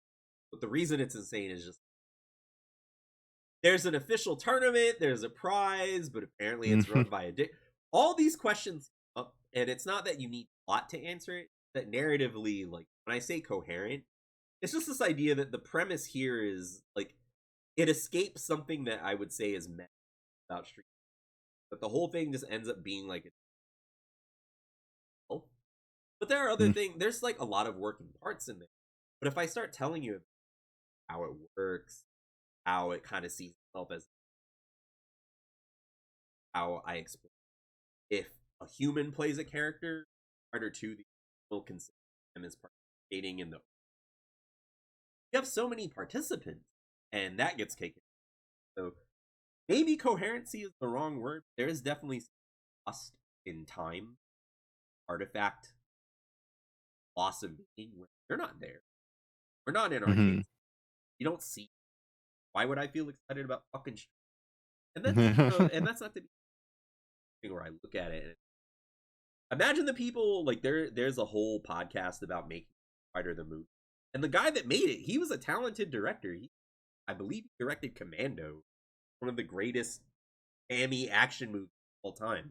That dude did not make a shitty adaptation, but one of the things that the people watching it about the making of Street Fighter 2 movie, Street Fighter the movie, was that they really like one of the women that was on the podcast. She said, "What the fuck is this?" Like I asked myself, "What is a Street Fighter?" Like the movie never really says.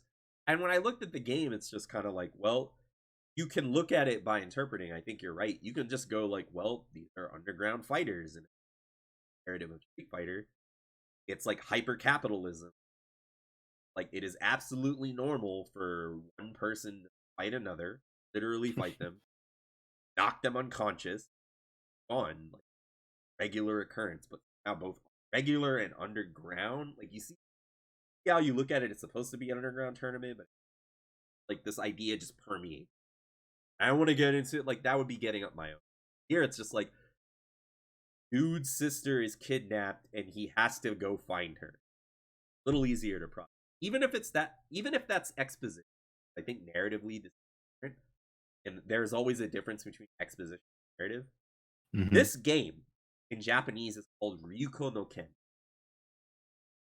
It is, I would argue, one of the first narrative anime fighting games, and it is largely inspired by Fist of the, which was called Hokuto no Ken. And I'm gonna show some stuff off to that effect, but we're gonna just keep going because unfortunately, being a huge weak, playing a language that your fucking friends don't speak, so now we're just taking this dude. Yo, get away. Ooh. Okay, there we go. So Oh, hold up one sec. I'll be right back.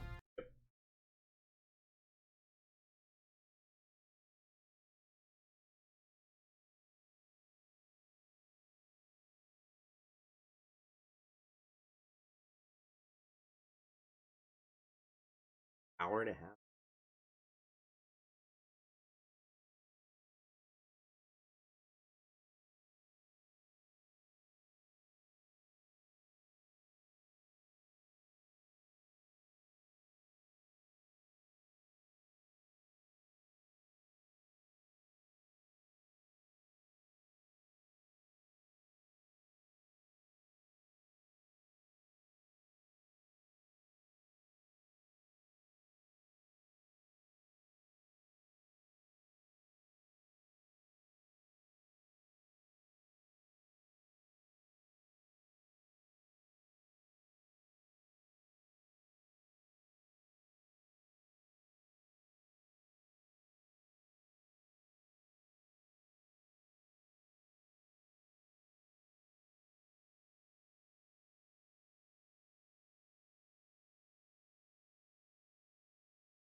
Alrighty.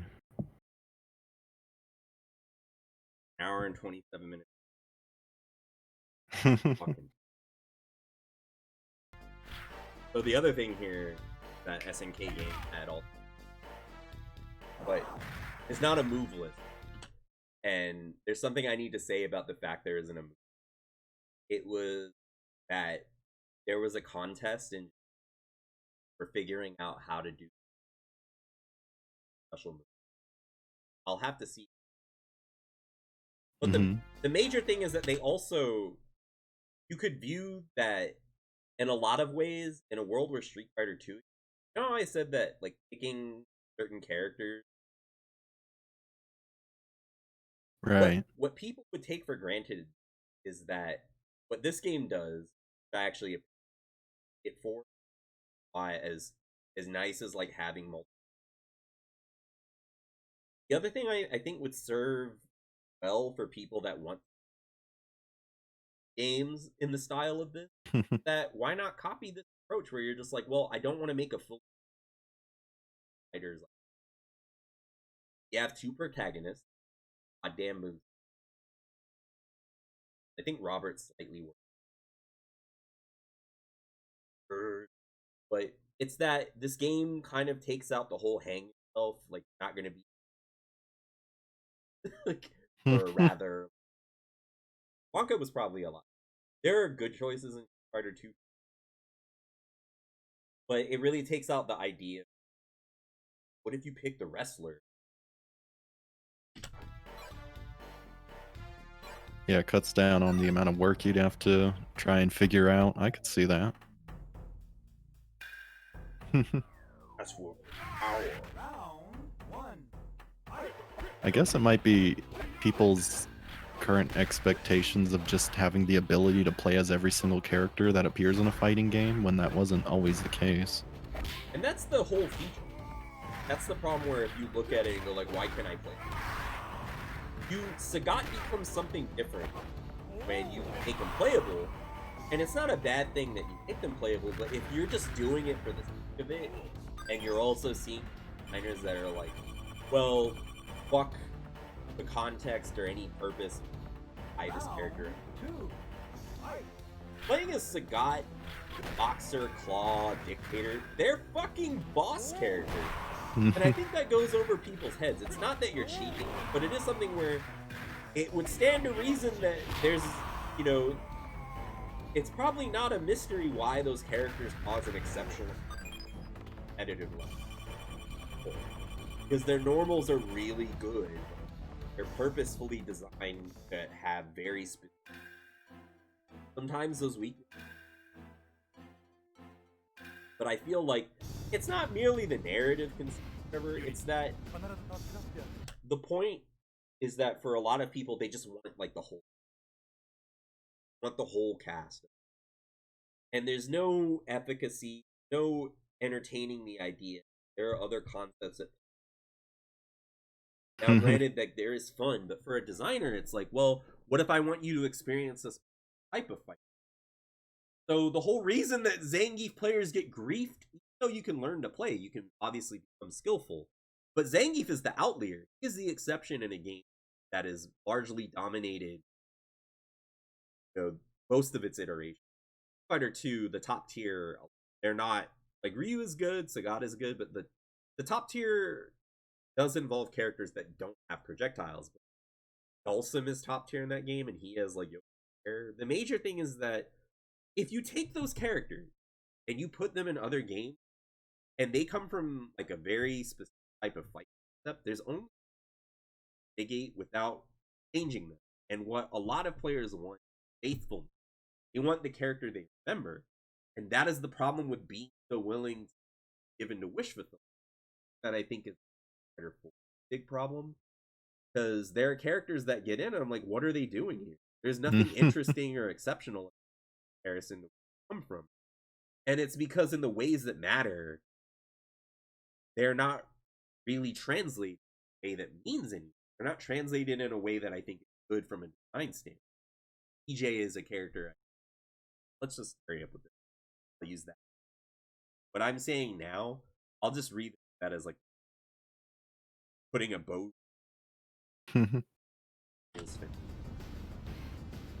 it's like they're added just because they were in a Street Fighter game, so let's add them to Street Fighter 4 or 5 and not really think much more about it. And I think you would have to standardize play of those games, and that's an appeal for folks. But I think there's a point where you can rightfully criticize standardize, where the character just isn't interesting, so you're creating a system where I feel like it's more trouble than it's worth for most people. This is why fighting games are such a hard thing. And most people are like, well, casuals want lots of characters.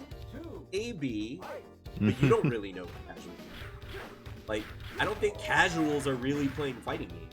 Now, there are some people that casually like fighting games, but fucking Street Fighter isn't pulling in the numbers that Among Us or Fall Guys is, or like if we're sheerly on metrics, like we're not in that era.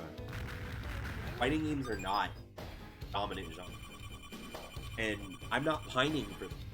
Like, I like game design, like good games, but I think the whole committee thing, they're here nor there. Try to imagine a. I'm gonna see. I'm pretty sure I do this. You always have access to it.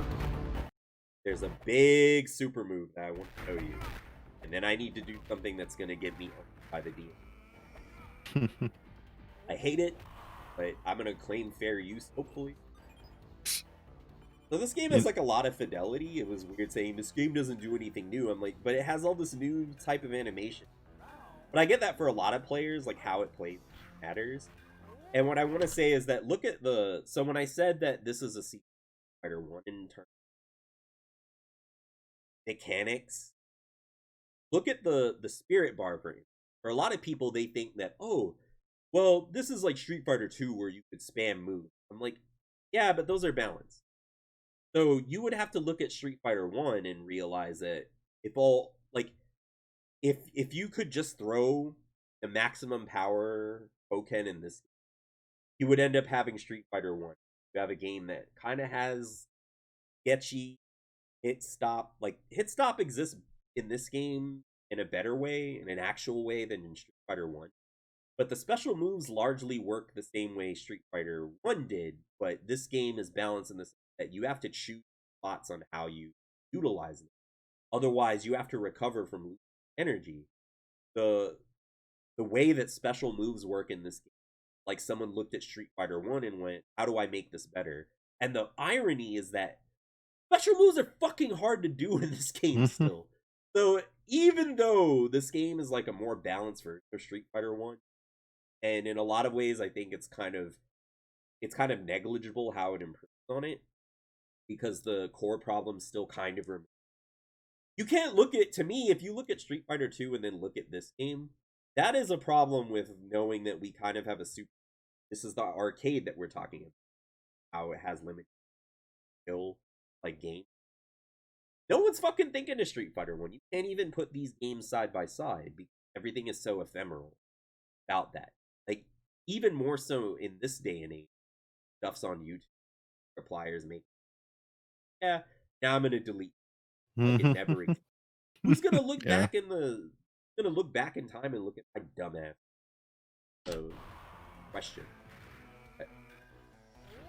Let's see if I kill this guy. I know that I do it in a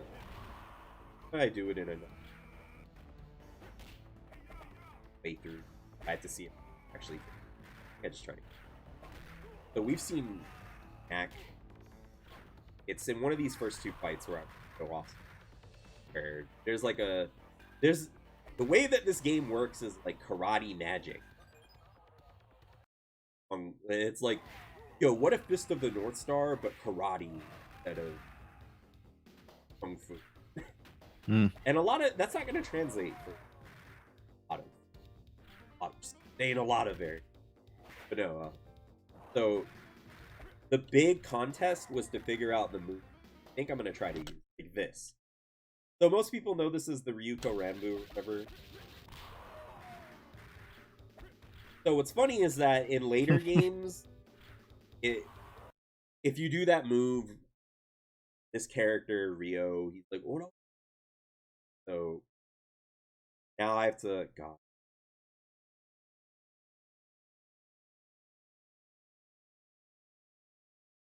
Oh, baby. You just assume this is. Oh, that's copyright. They're gonna hear that and they're gonna go, thanks for your.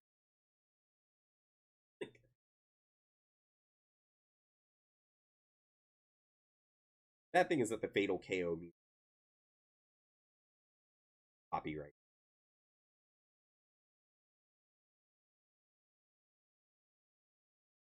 So, and then shirt comes off, and the person dies. Now, that's how it works in this. Hokuto no Ken, Yuko no Ken. Let me tell you the plot of the first season of Fist of the North. Dan's fiance kidnapped, and he has to go find her. So, from a superficial plot standpoint, in Art of Fighting, Dan's sister is kidnapped, has to go find her. A lot of kidnapping going on. Yeah, and so with that being said, it's like, well, what's the big deal? Like with this move, not only was it hidden, but with just the naming, it's not a mistake. This move is karate, fucking 100 cracked fist of the North Star, like what it's called in Japanese. Hokuto Hyakureten. Well, that's like Ryuko Ranbu. Translated. Dragon Tiger. Like Ryuko no Ken, Hokuto no Ken. Ryuko no Ken just, it would translate to Fist of Hero. Dragon Tiger. But it is absolutely pulling in right down to like some of the special moves. So we go here. I'll just show you, like, but the major thing is that the influence that it does pull from Street Fighter 2, it's done, which would be Final Fight, is things like a setting, like being in a city, being like having to go save somebody, because Final Fight, it's like, oh yeah, you had to rescue Jessica's daughter. And then in this game, you know, it's a you know, you like, God, I don't like that. What I do want to get to the bonus games, and this game makes it so that there's actually a mechanical point what I think makes it to these mini games. So this guy is gonna go with the bottle cut. So when I say that this is karate magic, let me explain some. Karate chopping a bunch of beer bottles is effectively martial arts street. If I can find karate bottle.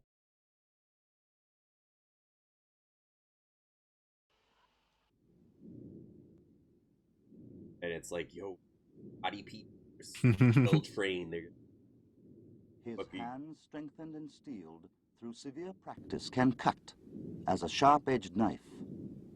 Once he concentrates his full mental powers on a given target, Yo, his bro, hand open my shows beer. its true strength.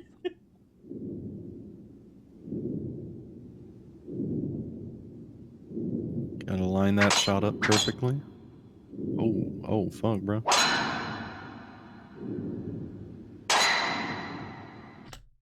So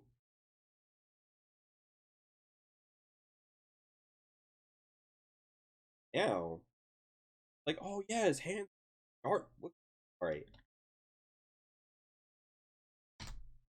The whole idea behind karate magic is that, oh yeah, you've achieved such mastery over your body that you just like swipe at people. Fair use. So he's like Nantosu.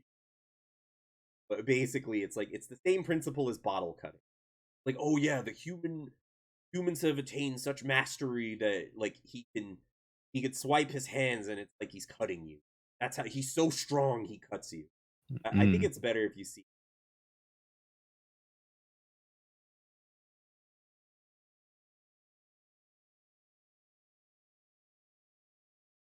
Yeah, here we go.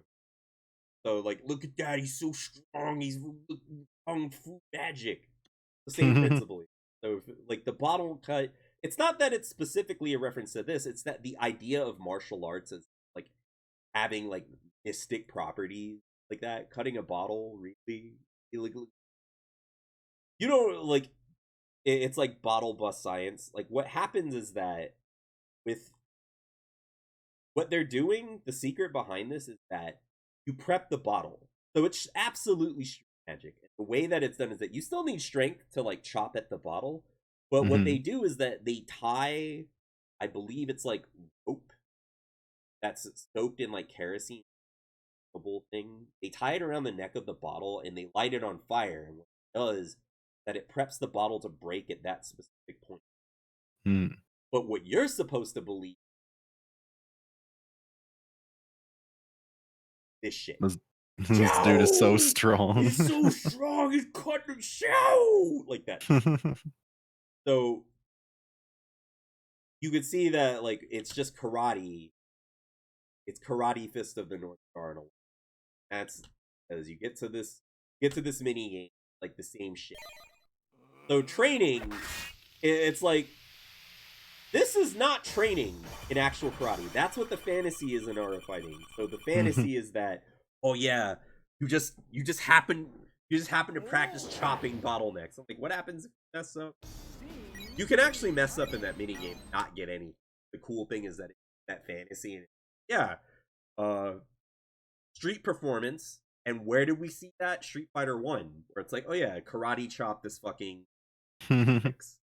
but where you're presumably getting money has nothing to do with anything mechanical.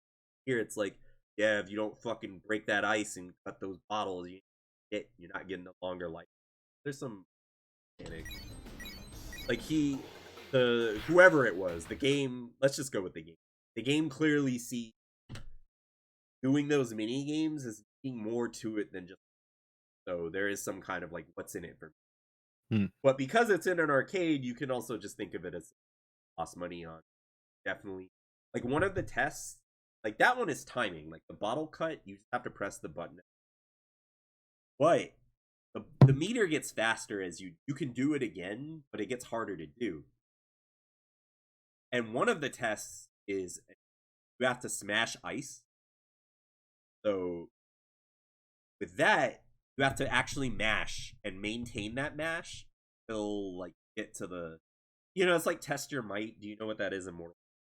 Yeah, of course. Yeah, so it's the same kind of mini, but in this game you get more health for it. Like one gives you spirit, one gives you health.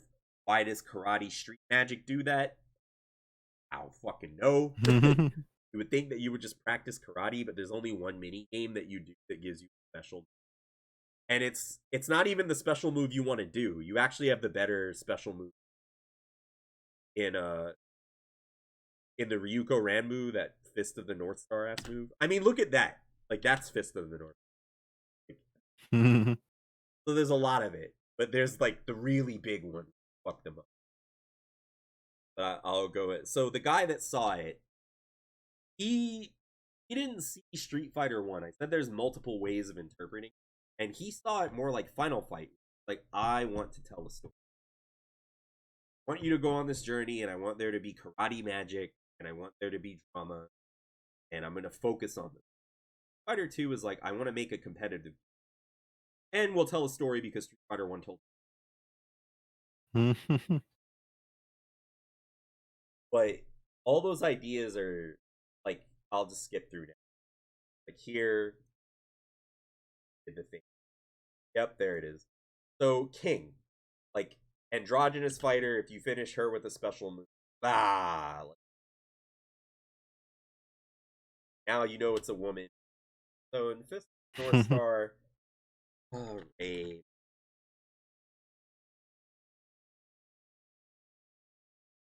So Ray's views on women. Actually, let's just go back to.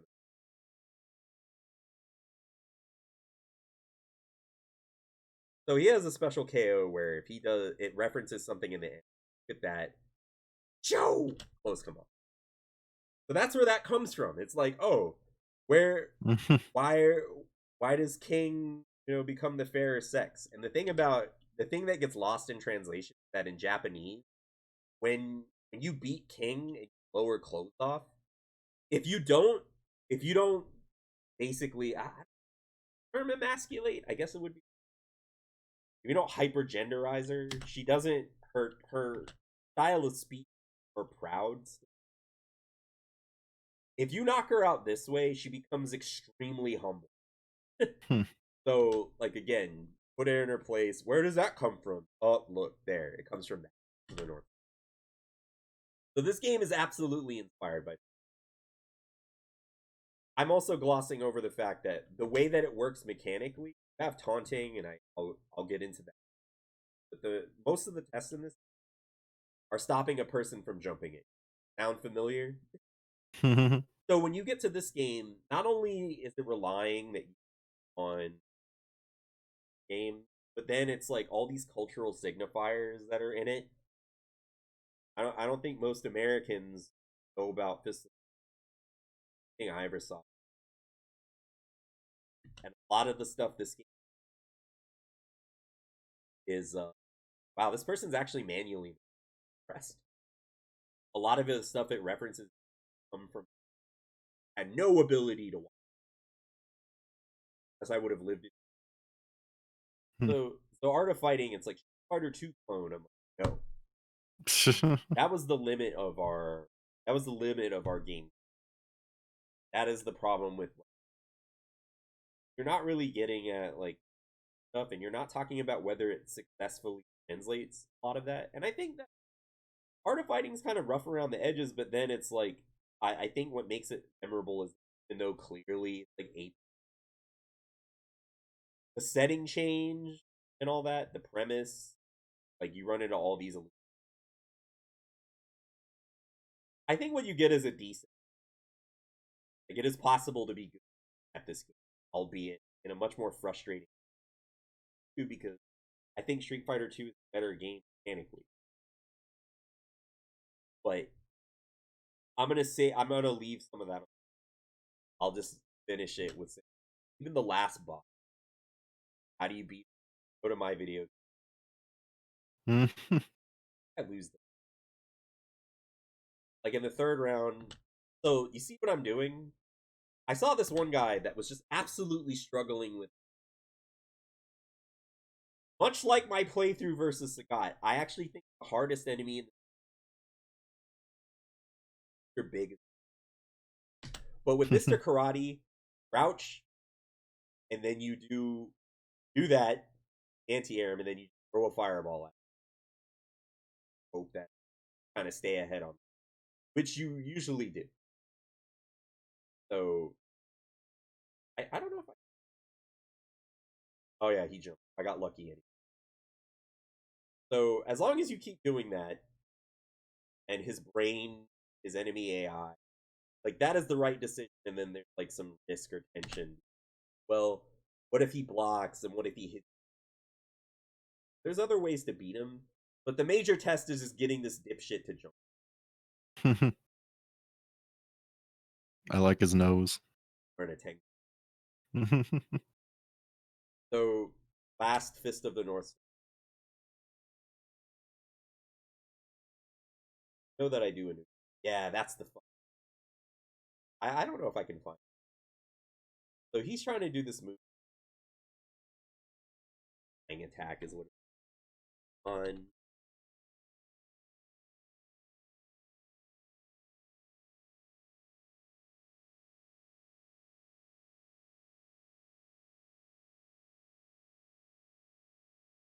Does the stuff.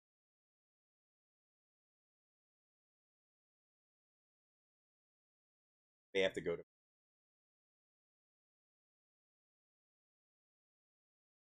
Yeah. So see this move? Right here? This one that's like like that. I don't even know what the fuck that is. What is that? So and Uza. All right.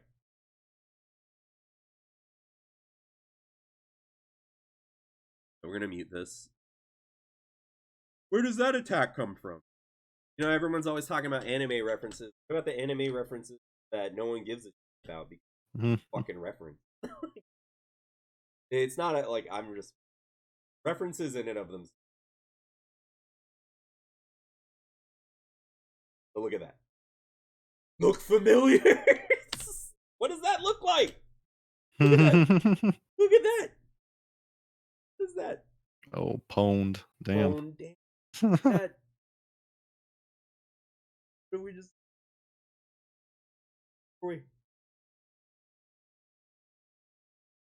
It's the same fucking move. So he's Juza. So like when I said that it's like Art of Fighting, he has this move in Art of Fighting 1. But like you want to make him eat shit for. So what you do with the AI manipulation? Again, it's a that for whatever reason, just walk forward, neutral jump and hit kick. His dumb ass that move, and then you'll just kick him out of it. You'll never see it, but the idea is, if you let him do it in any other instance, it's like it's ambiguous and hard. So you're just showing that I'm such a great fighter, I can intercept as it. So all these things that people assert, yeah, single players to teach you how to competitive.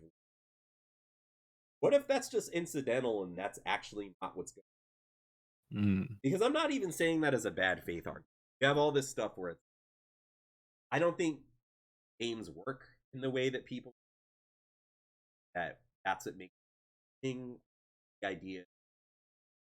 Like, why not? Like, I think most designers now have just gone like, well, why don't I just make a tutorial? Well, but if I wanted to fucking read the book, bro, you know, it's something where I think that you take out the possibility of, I guess, the efficacy of got the possibility to express more than just single-minded goal to get like a, which again, I played in tournaments. I don't mind it. I like it. But the big thing is that you even hear that people assertions I was saying about like how like look at these Street Fighter 2 that's not really how these things I would like, end it on that, like all these things like, oh, that's a reference, you don't care about references. Even there are references in your fucking face that are just plain as day and no one gives a shit because like that, like I will say this of Art of Fighting, like have you ever played King of Fighters? No. So that's just an SNK crossover. But the thing is that it's a crossover. The original premise was this game and Fatal Fury. But now that those games don't really get made, when was the last Art of Fighting? Or effectively, they don't exist. Like, these things don't even have meaning. So when we're looking at this, it's like, I feel that fandom is what really kills like possibility and actually make games. You can tell that they're not up their own ass references. Yeah, they know how to reference stuff like, but I feel that the coolest reference things that really inspired by something. Like, I thought that the Adon Spider 1 X Adon, which Hmm. in this video because I'm a up, like, that was pretty cool. But you can tell that someone actually had to play the game, had to take. How do I trans? So with Art of Fighting, I feel that what it is sort of a capstone narratively. This particular era, like early '90s fights that were inspired by. You had tests against jumps, but the major thing was that at the end of the day, what you're looking at is a video game that is trying to express ideas. And what changes is that even though you still may get higher fidelity,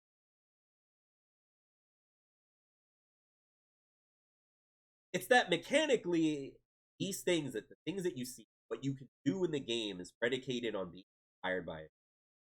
And that's where even Hadouken's, if you watch like episodes, like not Dragon Ball Z, Dragon Ball, if you've ever done that, feel free to say No. no. Thank you. You're normal. You know your ass is easy. But basically, the gimmicks in Dragon Ball, any kind of fucking shonen show, is that some fighter, some opponent in a tournament or a contest or some coup,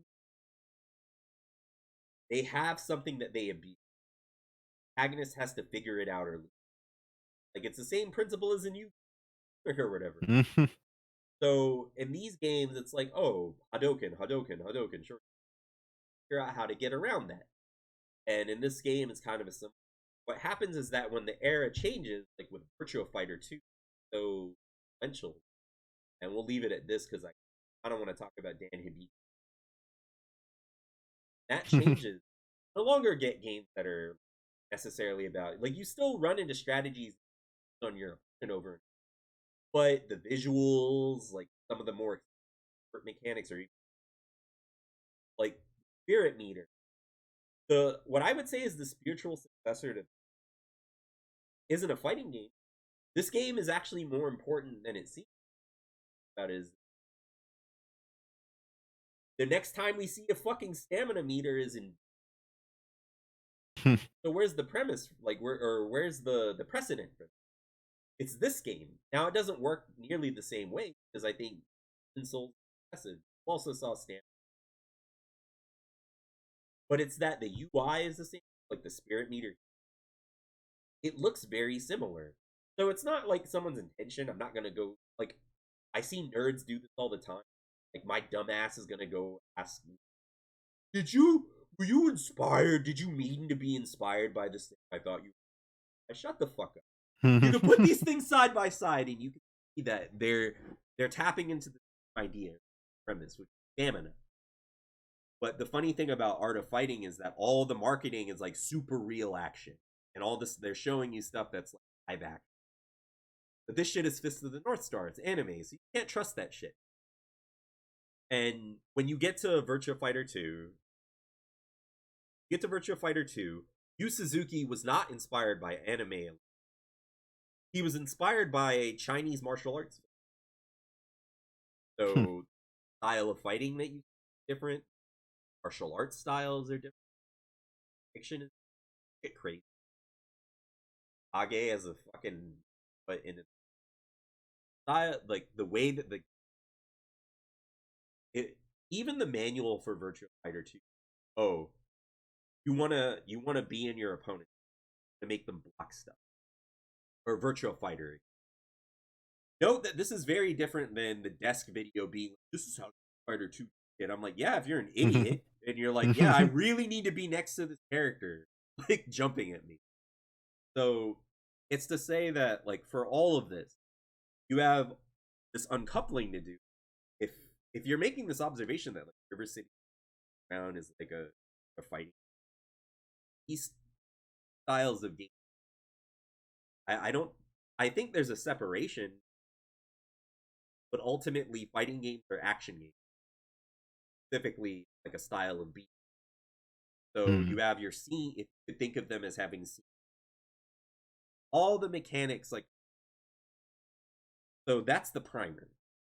So if any of that sounds fascinating, I hope it is. I just want to keep talking about it. That is what I'm interested in. That is my zone, whatever the, because it's like, well, I spent all this time playing, but I see people trying to God, where do I, let me see if I can end this on, like, this will be the capstone. You want to see someone ask, like, you'll see people asking questions, do we need motion fighting game? And then you have all these people like discussing motion input fighting design, why motion input still exists. And you know, they're showing all this stuff and it's like, oh look, the pretzel. But then it's just like, you're not, like, what Core A Gaming does here. Like, look at like the dead face. Do we need this? Like, the answer is no. The answer is no, but they want to explain why it's there because they actually want to go, yes, and it's good to have different stuff. Like, you don't need anything. You don't need a story. But the thing is that ultimately, what I do think is necessary in like scenario design is you still need a premise. So a premise ultimately has like an explanation. Let me show you something. Fatal Fury Special. I want to show you like the most ridiculous. Like, I want to. I don't think I can find a video.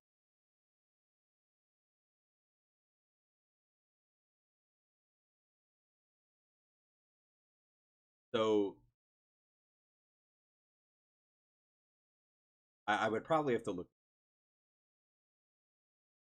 You have like inputs for things in Break Spiral or something where the input is so ridiculous.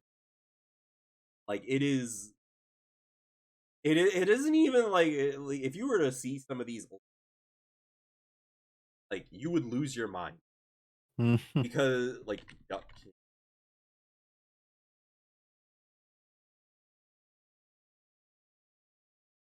But R9.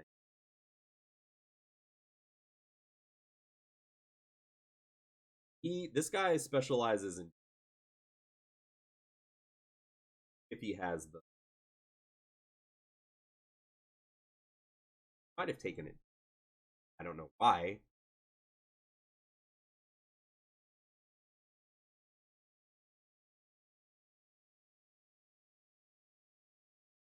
Let him know. So this is his tutorial. Look at this input. Fucking half circle forward, up, forward, down. BC. Why? Like, how would if you hit up, forward, and then down? Like, well, the rationale is that you have to tick into it. You don't just want to be able to do. Then you get stuff like, remember how I said anime or whatever? Like how there's like, oh, this stuff's inspired by anime. Well,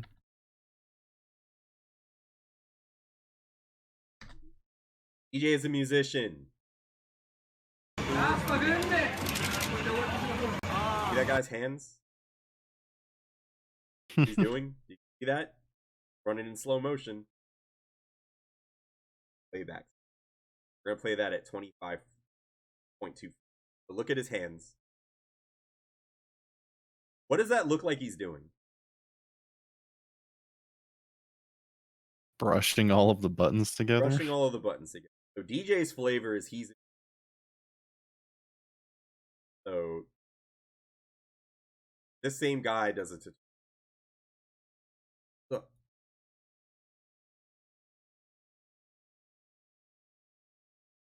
So DJ does this move.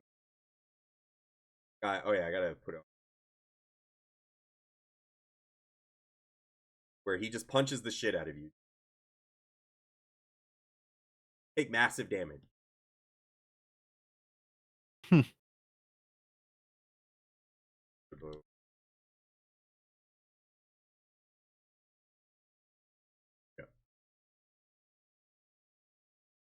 So all these people going like, why do we have motion in blah blah blah? There's two schools of thought. Look at this shit. Did you see that?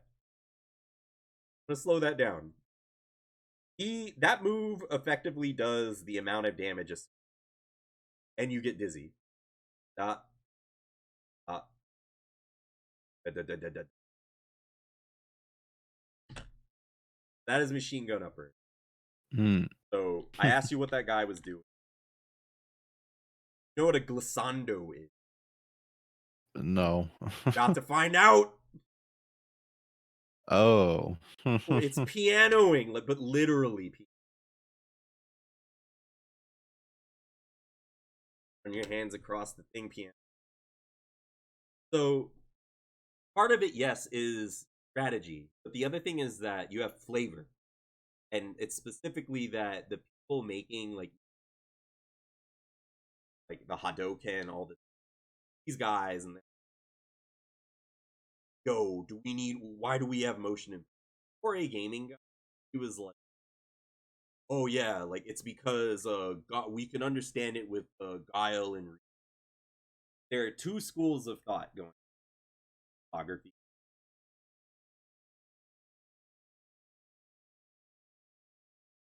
Special moves. A lot of people call Geese Howard's special. Like, you probably have to do like this called the prep. It's actually an Infinity. And then there's a character from an SNK, like the company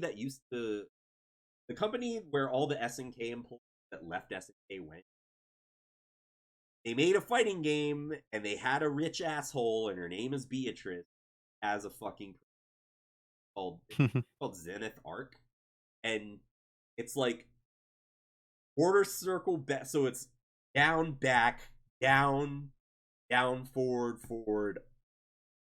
No, it's like quarter circle forward, that like back down, and like you run it all the way to up. It ends in up. So it's like a pretzel. Another pretzel mode. Thing is that it seems to be that with SNK design, it's like it's always flavor, and it's something that finds itself like with DK. What anime characters depend on that? That is what this is the type of shit that this show proof of concept I want it to come. So what is the anime? We're gonna end on this question. What is the anime that like he's imitating?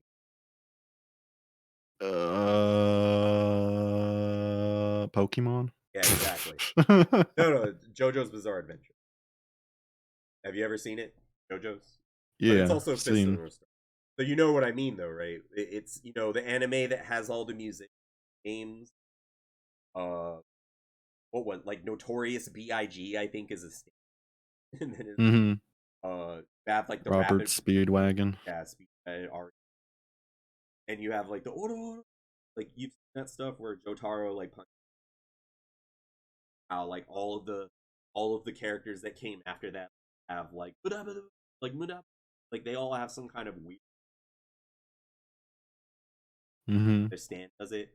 That's what DJ is doing. So I want to provide an outlet. The point of all this show, I want to provide an outlet alternative to painting things, action games, fighting games, action games in general. I want to provide an alternative to either telling you to get S ranks or that want to tell you, yo, just play Daigo, bro. Fighter. Or telling you that something exists in a game or it's competitive. Fucking like, why the fuck does Spin Break Spiral look that way? Why is there a pretzel? Why does it look like? What happens is that if you just say it's for competition, you're gonna look at a bunch of games where why is it that you would say that about a game just use fighting game? It like Art of Fighting incidentally something that has competitive fighting games. Just using fighting games sees itself primarily as an action game. That is the primary mode of that game. It opens up with so all of the move property, visuals, the inputs, the fact that like the Wada move in that game is fucking secret. It's quarter circle forward. Then if I just told you how this is another show, but if I just told you why or how the moves like that work, it would just be like this. And I think the next episode's going to be about Daniel, and that is what I'm going to explain. Someone at another company saw that shit and they went, "That's dumb." Look forward to it. I was happy to wait 2 hours and 50 about this shit. But that is shit no one asked about, stuff no one asked. Episode 0. Like, that is my point. And I want to tell you stupid shit about design and hopefully actually make it. That's it. Thank you, Ing, for. I hope that we probably just do preliminary weirdo podcast where I talk too much.